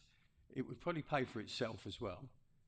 Yeah, and I think it would be a great missed opportunity for us not to have it. Yeah, there's got to be places to put this stuff, yeah, and I cannot think of any better place than in that recreation ground. It doesn't affect anyone directly, yeah, it's plenty of space there for everybody, including this all-weather sports ground. Right, that's really all I've got to say on the matter. Hopefully the common sense will prevail and allow this to go ahead. Thank you. Thank you, Councillor Goldman. Naomi, is there anything you would like to come back on from either of the speakers? Mr. Pateman G? Just a small technical point. One of the speakers mentioned previous planning permission for floodlighting and a training pitch. The training pitch itself it doesn't need permission because it wouldn't have changed the surface of that area. But the floodlighting, there was a permission in 1999 given for free floodlights along the edge of the current football pitch that would look out onto a similar area to what we're looking at. That I don't believe has been implemented, would have expired some time ago. If it has been implemented, there was no evidence of that on site now, and therefore it has by default expired. It is part of the history, but it is not a current application for material consideration. Thank you, Mr. Pateman G. Members, questions for officers? Councillor Sudra. Thank you, Chair. I admire what the speakers had to say, and I totally do recognise that there does need to be more available to our young generation, definitely. And I do recognise that this is a restricted open space. Is there any way that we can put that in any other area of the football ground? For instance, at the front or the back, there was land there? I feel I repeat myself sometimes too much on this particular point. We only deal with the application before us. We have tried to consider other options, but ultimately it's for the applicant to propose the application before you. This is what we have. Councillor Smith. Thank you. It seems like the biggest issue is only HB4. About that seems to be the only problem we have. And I was actually going to ask if this was for public hire, would that negate HB4? And I think one of the speakers did say that it was going to be open to many more people, which I don't think that we had that. So would that make a difference? And also less than 2% of the entire area, if that's correct. I don't know about the percentage. We haven't got that information. In respect of your policy is for you as decision makers to interpret as you see fit.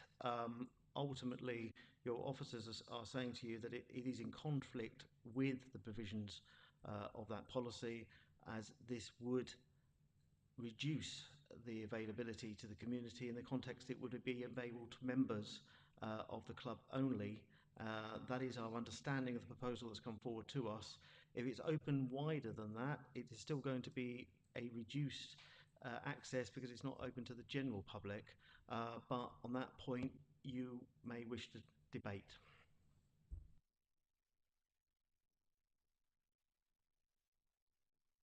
Mr. Pateman G. Members? Councillor Alexander. I believe that there is permission on that piece of land. Presumably that is for the use of recreational sports. At the point of the use of the actual permission, is that still used for mixed, which will be general public and those who are playing football? Would there be a mixed media of people there, please?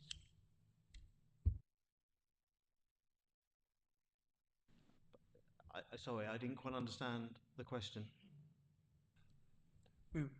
We heard from one of the speakers that there was planning permission on that. I don't quite see how, but because I have not looked into that bit.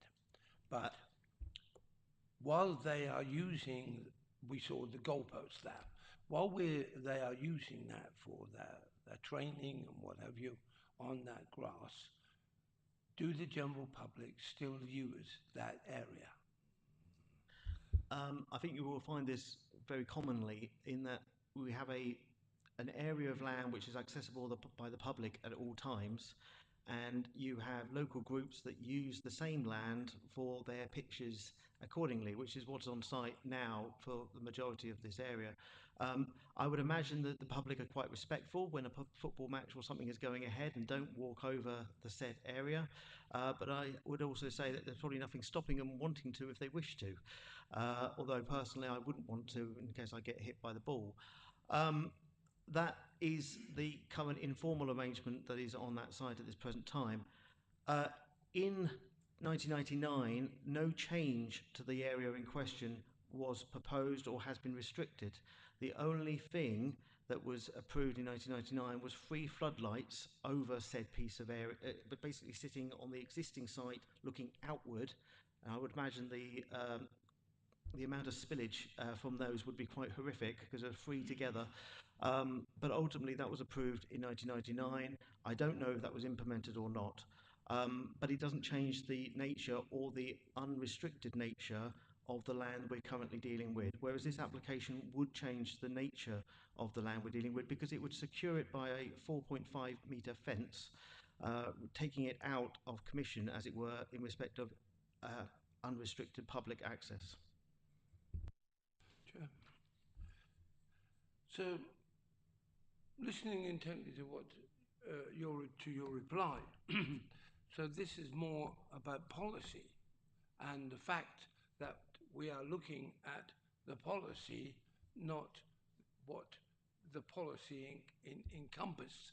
The fact that there are people there with doggies and other people playing on there, kids, football going ahead, that is not the issue.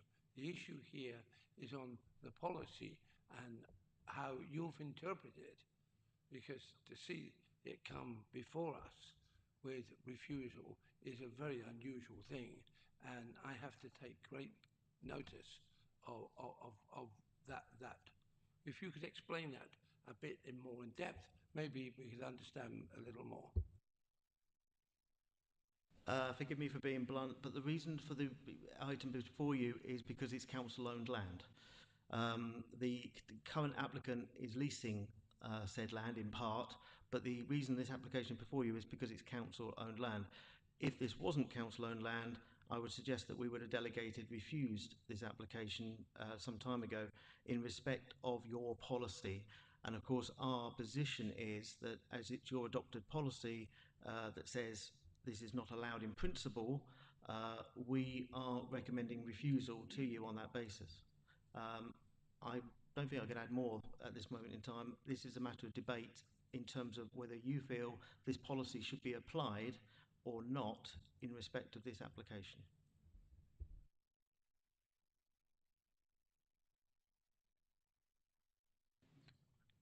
Do you wish to come back, Councillor Alexander? Because I've got Councillor White and Councillor Smith, and I can come back to you. Yeah, okay. Councillor White and then Councillor Smith. It is this question of the HP4. HP4 is quite specific. It says you will stick with this rule unless, and then it gives us 4 different let-outs, i.e. the site is provided for a new site, equal in size. This doesn't. It demonstrates there's no longer a demand for the existing site. We saw this morning that there is still a demand. The site is not appropriate for other open spaces. Well, that's debatable. And the development of the site would not result in the loss of an area important to visual amenity. That, I suppose, is an arguable one. But to my way of mind, it is so strong, HP4, and we fought for it to get it in the new local plan, that it would be wrong to go against HP4. Thank you, Councillor White. Councillor Smith. Sorry, I'm just harping back on what it was that we were told, and unfortunately it doesn't appear anywhere. Unless I've missed it, I don't think it says anything about it being for other use. So it would have been nice to have had that in the report. So I'm trying. Have I missed it? I don't know whether that was in there and I missed it. That was all. Sorry, in terms of the proposal? In terms of the proposal for other users, people... We don't have that before us. That No. is not the application made before us. Yeah. I appreciate the applicant or possibly the other, but I didn't actually where that came from. But ultimately, that may have been mentioned now, but it is not the application before us. We've taken the application on its merits currently, which is that it would be restricted to club members, whatever determination of club members would be.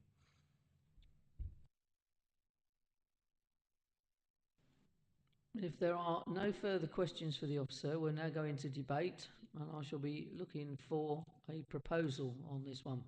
Quiet in the public gallery, please. Thank you.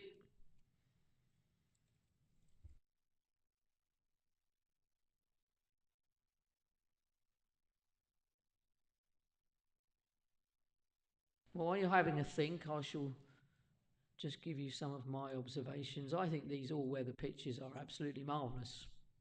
We have one in the ward where I'm the ward member in Dover Court, and they are marvellous. And as has already been mentioned about the the changes in the weather and conditions of ordinary grounds where you're playing in mud, which doesn't do the ground any good either. And of course, you don't want to train on the actual pitch and wreck that either. However, the big sticking point for me on this is, as mentioned by our Vice Chairman here, is the policy that we have where the open space, and we do have, as Mr. Pateman G has just reminded us, what we have before us. So in my mind, I will be supporting the recommendation of refusal.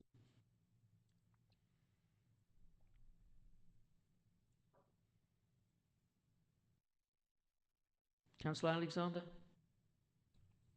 Are you putting that forward as a motion, Chair? Yes, I think I will.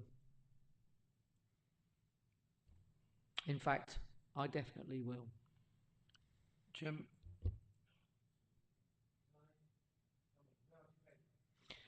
We are in debate, but as I've actually said that, my observations, it's the fact that it's not for the public, and that is public open space. That is where it goes against policy.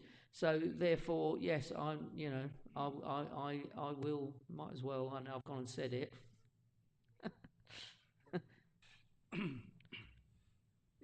It's an awkward one, isn't it? It's very difficult because it plays on two emotions. One, that it will be used by the community as a whole, assuming they can afford to use it. And the other is that we have created these policies to protect ourselves and to keep these places. It's difficult. Had we'd said, look, there's nowhere else like this in the whole of Tendring, but there are other places that offer the same facility as this, I might have been a little bit more bearing towards the fact that we should approve it, but I also believe in open spaces. As you know, I'm very keen on them because I can see everything we have, one blade of grass, 6 brand new houses on it, and that we must avoid at all possible costs. So with that in mind, Chair, and through this debate, I think with great trepidation, I'm going to second your proposal. Thank you, Councillor Alexander. Any further comments, observations? Councillor Smith? Yeah, I would like to say that there is one locally at Clacton Leisure Centre, and I did ask about that, and it is oversubscribed. So that was last year, whether that's still the same now. So I'm also keen to see something like this, but it does go against HP4, and therefore I agree as well. Okay, well, we have a proposal from me, the chairman, to refuse the application as per the recommendation, seconded by Councillor Alexander. So now, if I could ask you to vote, please, members, on refusal of this application. And that is unanimous. This application is refused.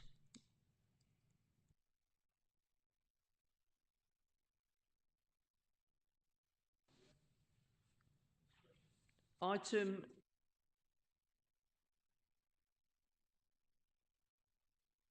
324021/4, land to the rear of Taylor Cove, Harwich Road, Beaumont. And to present this application... Oh, are you coming back, Councillor Goldman? Councillor Goldman, are you coming back?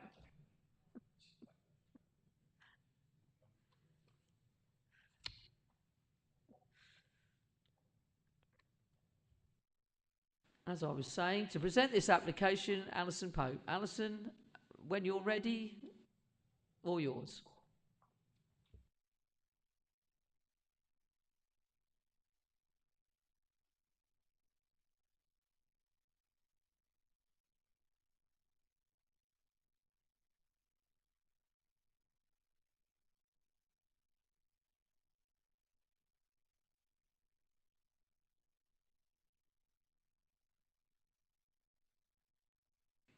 Thank you, Chair. Good evening, members.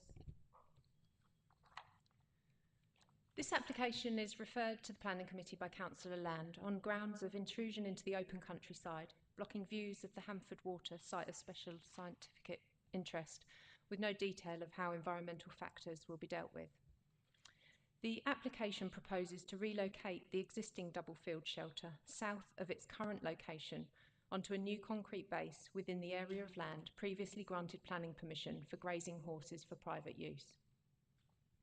The description has been updated to reflect this, and it's in the update sheet today. The field to the rear of the residential properties fronting Harwich Road, which forms the part of the application site, lies outside of but adjacent to the Beaumont-Cummo's settlement development boundary within the adopted local plan, and lies within the coastal protection belt of Walton Backwaters, Horsey Island and Earlham's Beach. The existing farm track access to the east of Hall Cottages is also a public right-of-way that runs along on the east. The application site was granted planning permission in 2018 for a change of use to grazing land with new stables behind the dwelling of Taylor Cove. Stables are located just here where my cursor is. Further to this, planning permission was granted to a manage, which you can see there. This aerial view shows the application site in context behind the properties of Harwich Road, and you can see the previously approved manage there. This view looks northeast along the public footpath from Harwich Road. This view is from the vehicular access on the public footpath into the field looking north. This is the view from the vehicular access on the public footpath looking northwest across the equestrian grazing land. This is a view from, again, the vehicular access on the public footpath, looking southwest towards the rear garden boundaries of the residential properties on Harwich Road. This shows the proposed siting of the shelter and the corral. It is close to the established muck heap enclosure at the edge of the application site. The field shelter will not be seen from Harwich Road, however it can be viewed from the public footpath that runs along the eastern side of the site.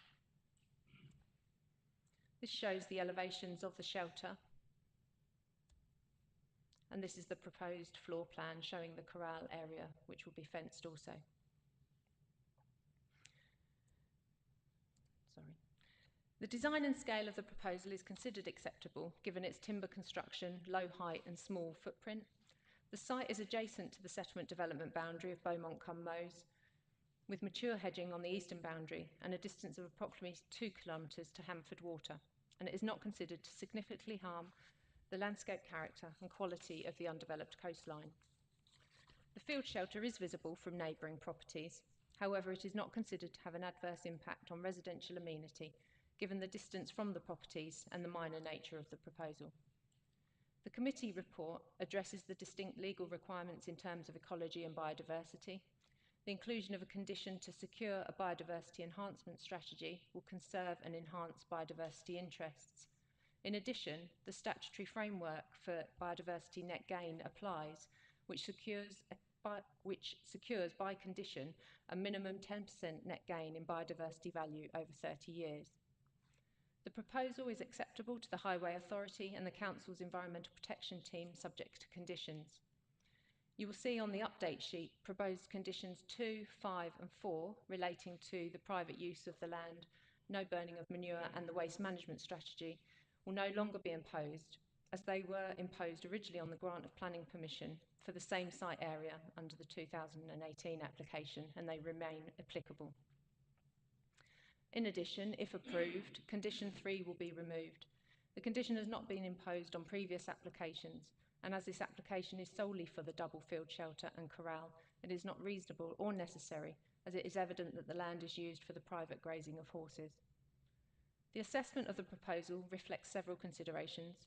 In the absence of any objections from any statutory consultees, the double field shelter with fenced corral will not result in any adverse impact on the character and appearance of the area, and will not significantly harm the landscape character and quality of the undeveloped coastline.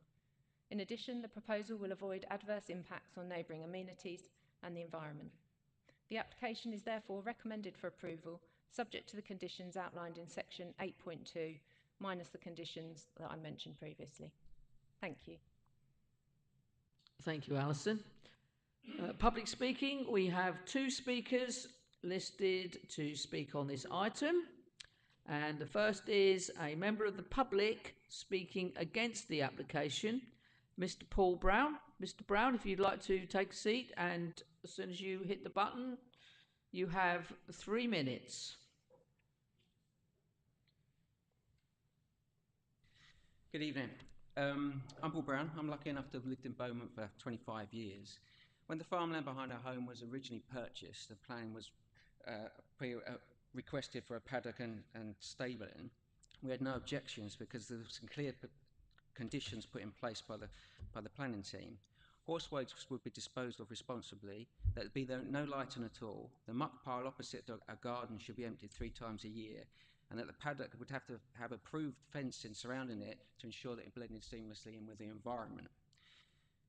I would also, and that there would also be no enclosures of any kinds or buildings in the paddock itself going forward. Unfortunately, over time, we found that these conditions have been broken or ignored. The muck pile is rarely removed, leaving us with terrible smells in the summer months. We've got huge amounts of flies and rat vermin coming into our property and land to deal with because it doesn't get emptied. There has been many bonfires 7 feet tall opposite where this barn now sits. There's been a mixture of household rubbish and garden waste from the owners. And unfortunately, the original stables have even been extended without permission by an additional building being added. So there's a bit of overspill between what can and can't. In February of this year, the new paddock was installed. It's the size of a double garage, and it was clear that it was going nowhere. It wasn't going to be temporary because they started to put border fencing around it. Its position is odd because the owners also own a huge amount of land behind it, and other horse owners, similar properties almost adjacent to it, have put their temporary shelters further into the land so they're away from homes and more discreet and fitting. The large horse, my concern is that based on experience of this kind of overstepping of the conditions that you guys have laid down, that there's every chance that we'll start to see lighting, additional buildings, the cars parked back in there that seem to have been removed recently, the more bonfires. I understand that we're lucky to have the views between us and the Hanford backwaters, and no one's entitled to that, but we do have them. But I understand that this whole plot of land behind our property is part of the coastal protection belt, and in it should be protected. There should be no buildings unless absolutely necessary to be there. And so by putting yet another, what could be considered as being a small building, to us it's quite large, because it's directly opposite our property, and we start inheriting problems that might come along with it, lighting, etc. And there doesn't seem to be anything in place that might protect us going forward in the future, that there isn't just another building applied or another shed added or more bonfires built. So it's these reasons that I object to it being approved.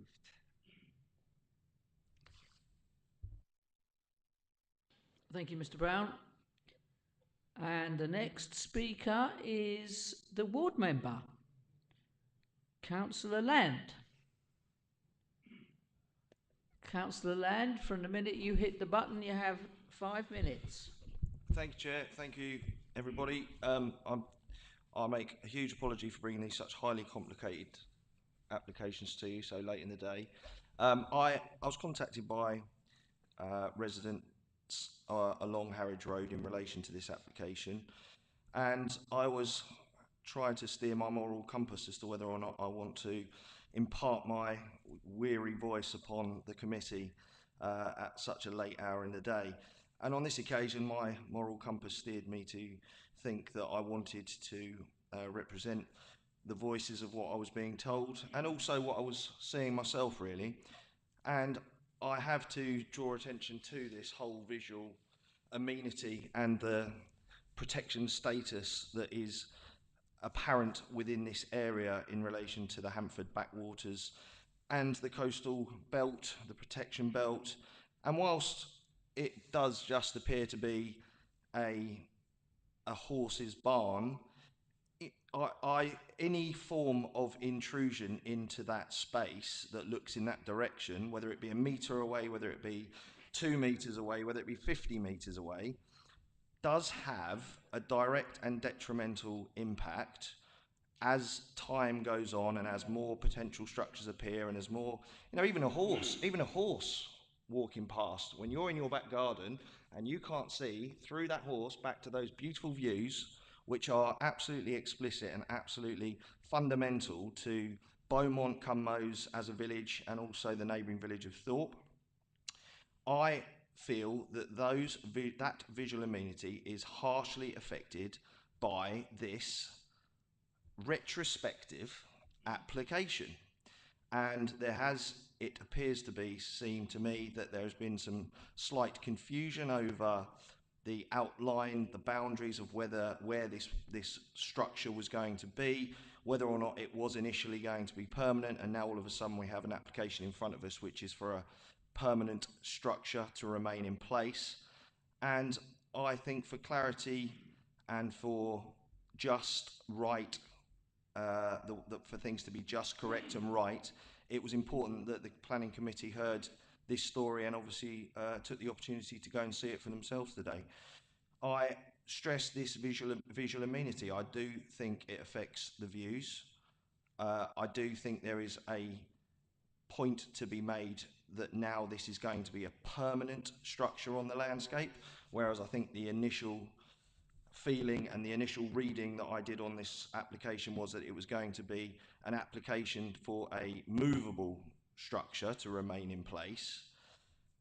So I think that does mean that it needed a bit more further consideration and time, especially from my point of view. I am mindful that it does say on the application that the name of the property, well, that property is 4 doors away, so this structure is affecting not that name of that property, it's affecting other people's views and properties that are down the road, etc. There is a history here on the site, conditions that were put in place haven't necessarily always been adhered to. And once again, it is all about doing things correctly. You know, we can't just do what we want in this world. It affects other people.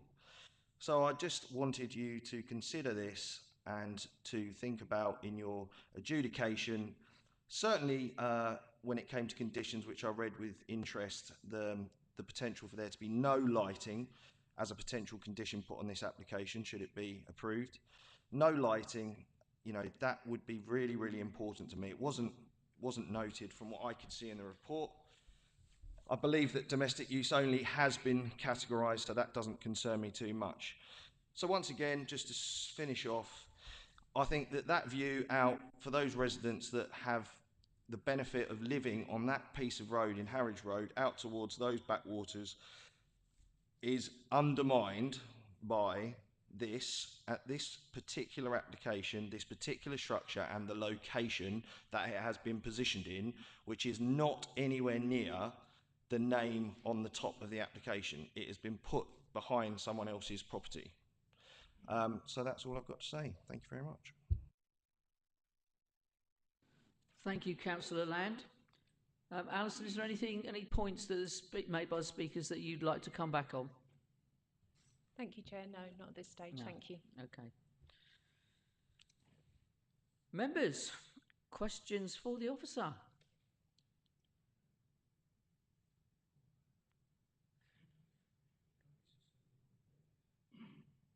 Chair? Yes, Councillor Alexander, go ahead. Okay. Hold on, I lost my notes now, look.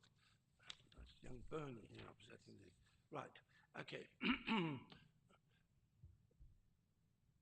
We are not talking about, I do apologise, sorry, Alison. We're not talking about agricultural land here, are we? We are talking about land that has had permission to put, if I run down from my mind, if I may, the menage, open paddock, lock paddock end, and now this stable and hay store by the store by the side of it. Now it's mounted on a slur, and the slur can easily be pulled on its wheels from one place to the other, and which, if it remained in its present condition, would require no planning permission at all. This is what I've deducted. Please stop me if I'm wrong, incidentally. And that if it is removed within a specified time, that it could, I suppose, stay there for ad infinitum, being moved from one place to the other. Now, have I got anything wrong there, please? Thank you, Councillor Alexander. No, you are completely correct in what you say, yes. Sitting above Hamford, which is an SSSI, am I correct there, please?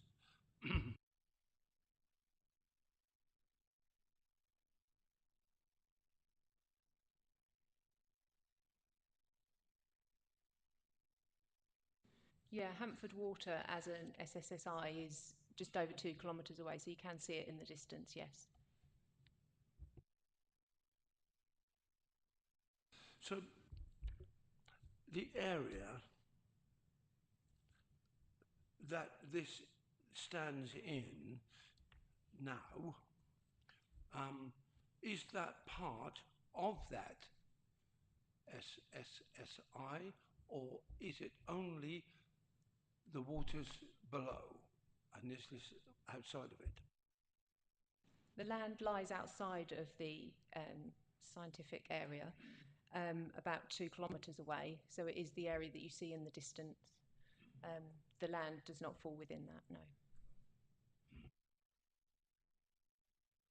So under our own policy then, or the policy per se, is that this, we're looking at an application in its own right for what used to be called retention, is now called retrospective, to keep that building there and to make it into a permanent structure, one, by moving it forward.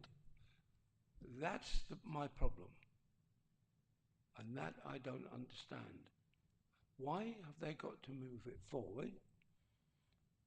And why can't they just leave it where it is and put permanent structure there? Thank you. As a temporary structure, which was what maybe was originally proposed, it would need to be moved approximately every 28 days to remain a temporary structure. And that hasn't been the case, so we invited an application to make it a permanent structure, and by doing that on the grazing land, which already has permission for private use, means that the proposal is to move that into that area of land.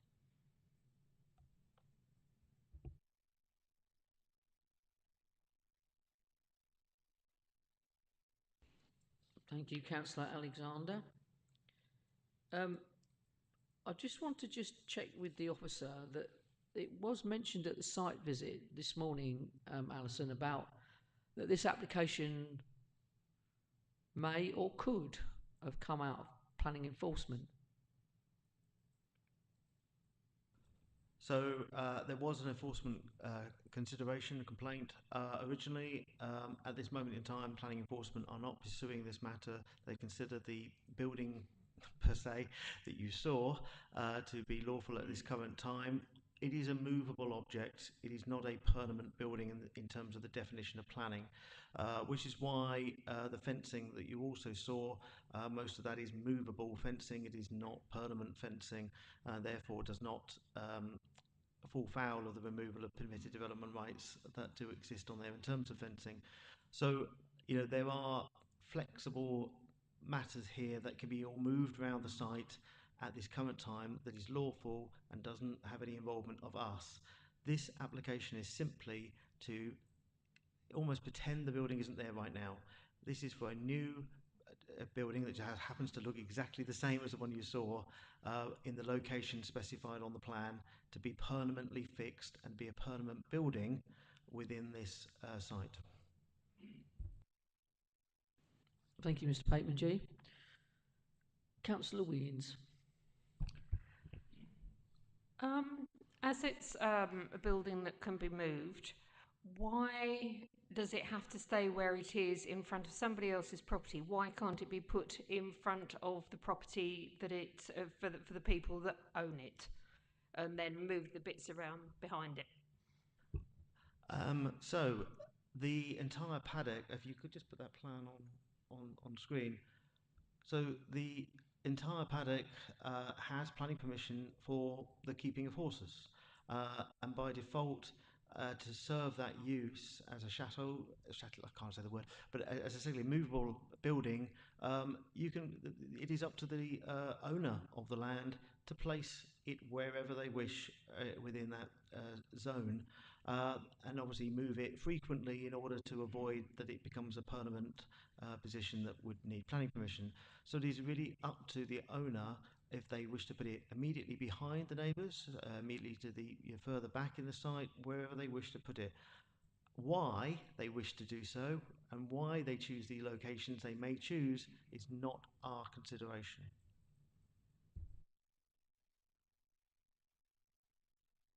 I should just add, but what you have got in front of you is a permanent location for which you can determine. That's why it's before you.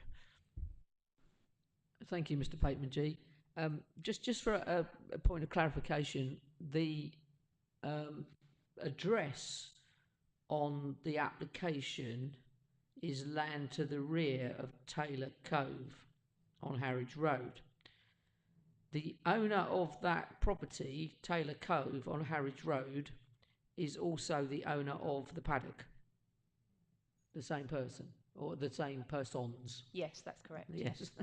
Right. Okay, so they're one and the same. Yeah, thank you. So we're in debate now.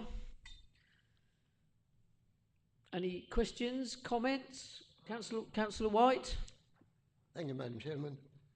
Looking at the plan, I think it's pretty obvious that the owner of the land and his properties is just behind Councillor Alexander's head, but it is the blue building and that would keep the bits and pieces that they need for the horse training area. Now, if they wanted to bring hay and straw down to that, then the route that they would do for that would be down the footpath that we actually walk down today. So I think it's going to be that end of the site anyhow. Now that's being a bit of a devil's advocate, but my query was, when we were actually on site, we could see the fenced off areas for the horses going further back than the black line that we've got there. And I wondered why that building, if it's going to be permanently sited, couldn't be moved further back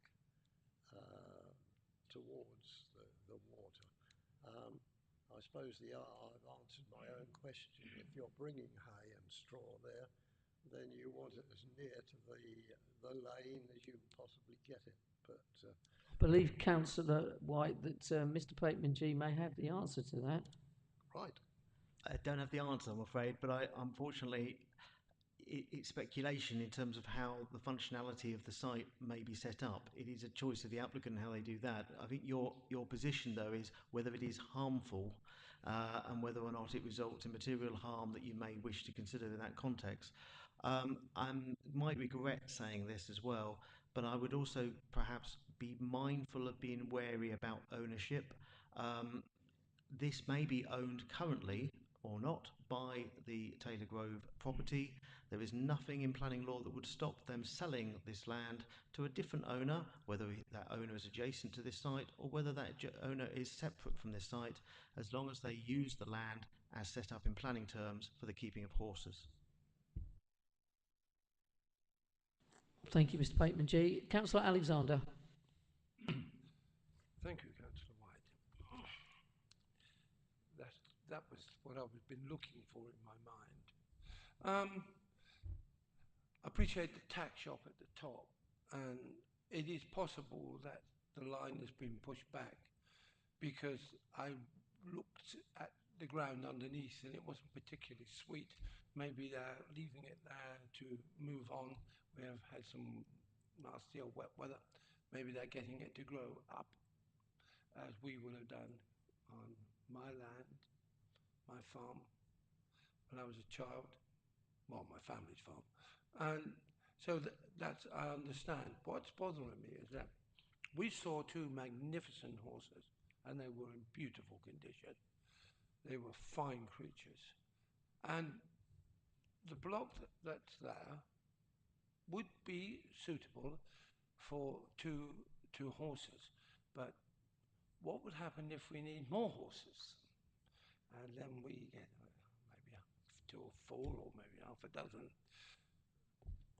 Do we have any conditions in place that if we were to give permission for this, that if they wish to build or extend, and this is the point, what they're moving or getting rid of, is that going to be the permanent one, what we actually physically saw? And if they did decide to increase their equine stock, which is perfectly acceptable, that they would require more housing, more stable blocks for them. Is there a condition that they would have to bring that back to us?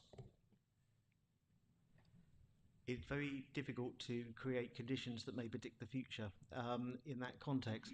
Ultimately, if a new building is proposed for whatever reason, whether because they've increased the number of, I assume, horses on the site, if they're small horses, big horses, whatever, then they would need planning permission in any event. If they were to put further field shelters on site that can move around the site, just as the current shelter is relevant, it does not need planning permission. So you do find often that when people up the number of horses, they may also introduce extra shelters. as regretful as it may be, I cannot stop that. That is not within the control or has not been removed from the control in terms of the use of the land. I would say that it would be near on impossible to write a condition that can control something that isn't development. And that is the point here. So if anything that needs development comes forward, it will need planning permission. But everything that doesn't require planning permission, it can go ahead. And there's nothing we can do about it. And it was not, the numbers of horses was not contained by the original planning permission for the use of the land. It would be unreasonable to apply a cap on the number of horses now, I would suggest, because what you're looking at is simply a building of the size and nature has been put to you, and your considerations are whether or not it has an impact that is detrimental, whether that's detrimental to the coastal protection belt, whether that's detrimental to the landscape, and all of those things, or not.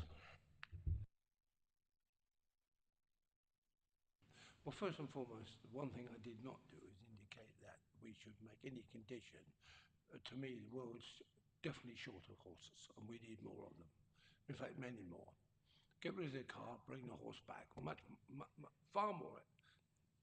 Well, it's carbon neutral straight away, isn't it? You know what I mean? So let's get that one clear. The other thing is that, so I'm just trying to look at this from the perspective. Now, we've heard people around. Now, I believe that Clause Q has done more damage to our countryside than any other single action taken by any government at any time. It has given precious land over buildings, etc. But it's given also the impetus to build more of the same.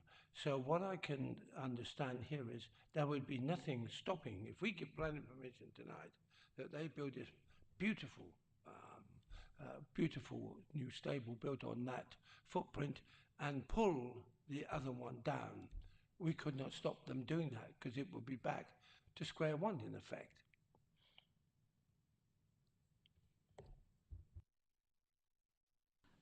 So 2 points there. Obviously, the new building before you would need planning permission. Any other building would need planning permission.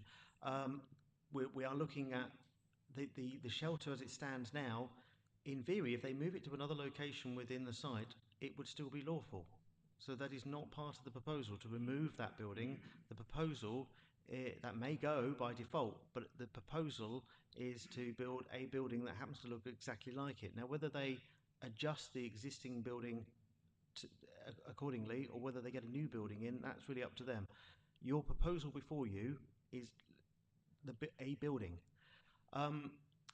Also, in terms of Class Q, that would not apply. This is not agricultural land. This is land for the keeping of horses or equestrian use, but it is not agricultural land, and therefore any building that is granted, it would not be an agricultural building and therefore would not qualify for any change of use to a dwelling or other uses. That is not the case. So does that clarify things? Thank you. Thank you very much. It's just that I felt I needed to say something about my pet hate, Clause Q.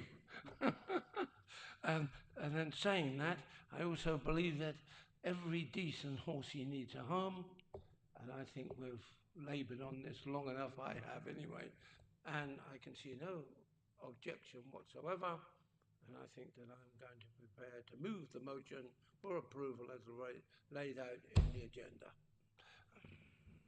Thank you, Councillor Alexander. Councillor White. Thank you, Madam Chairman. I was just about to do the same thing. I've noted exactly what the objectors have said, and if I was living where they are, I would probably object as well. But at the present moment, that building could be moved anywhere on that site, right up to their back fence at the present moment. By approving this, it will be in a fixed position, so they can't keep moving it about. And for that very reason, I was going to propose, I will now second Alexander's proposal.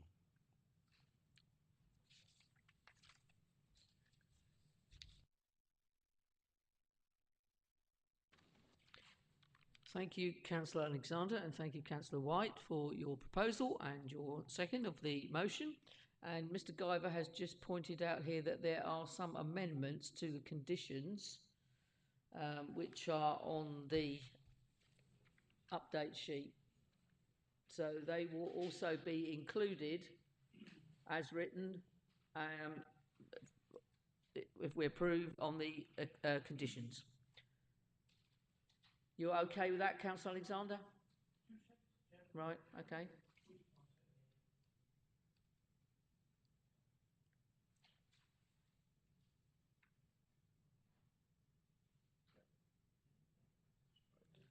Councillor White, yes? I think so, Madam Chairman, that I'm just querying item 2 of the update, saying that the private use and condition 5, no burning of manure, will be removed from the conditions. From what we've heard, the conditions are there, but they're not being enforced, and I don't think it would be bad to reinforce it by keeping it in the conditions. That wasn't quite the question I was expecting. Sorry, so in terms of the reason we've looked again at this is, and a colleague of mine once upon a time would say, we apologise for falling on our own sword.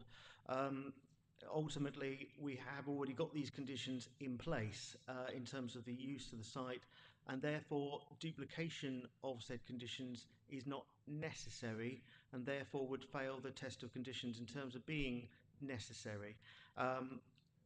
This also relates more to the building than the use of the land around the building, and I think there could be an argument there as well that it is not reasonable to add those conditions on. So we apologise. We've sought to withdraw those conditions accordingly.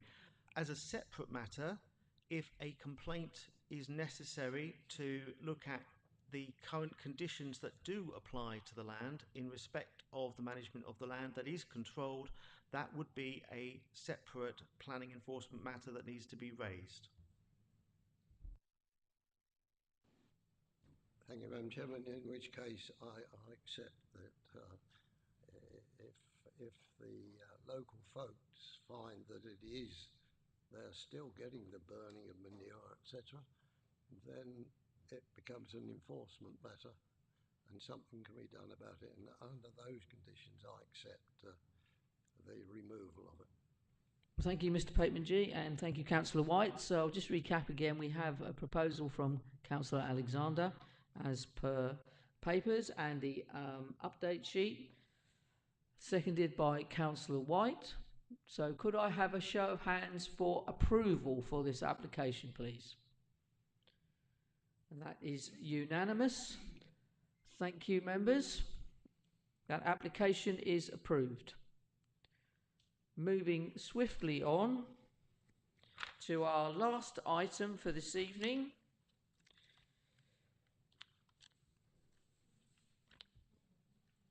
which is item 8, A4 24/01379/full 29 Landermere Road, Thorpe Le Soken. And to present this item to us, Mr. Pateman-G.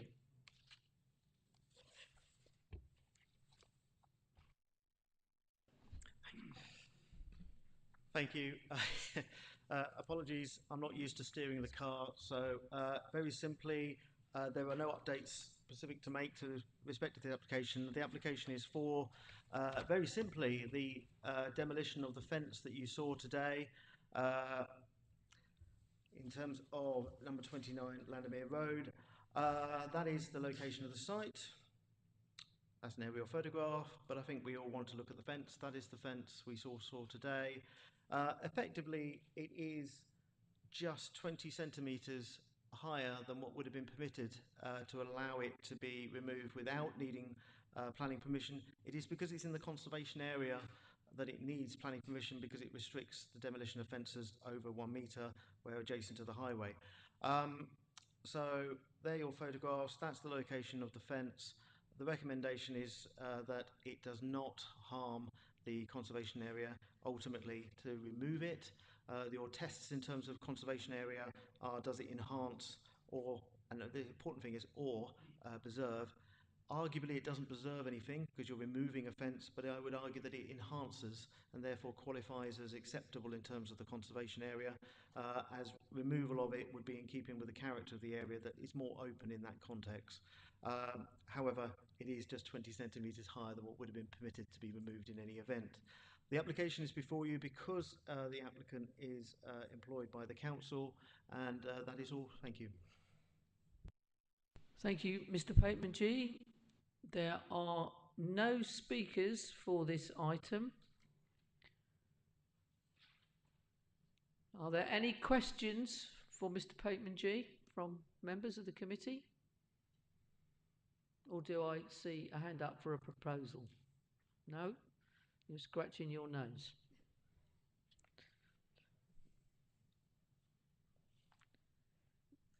Councillor Goldman. I propose that we let this one go through. You propose approval? Yeah. Do I have a seconder? Councillor Smith, as per conditions in the report? I second it as per conditions in the report. Okay. Can I have a show of hands, please, members? For approval. I should have said that first, sorry. That is approved. So that just leaves me to tell you the date of next meeting on Tuesday the 3rd of December, and if we're fortunate there may be mince pies. There may be.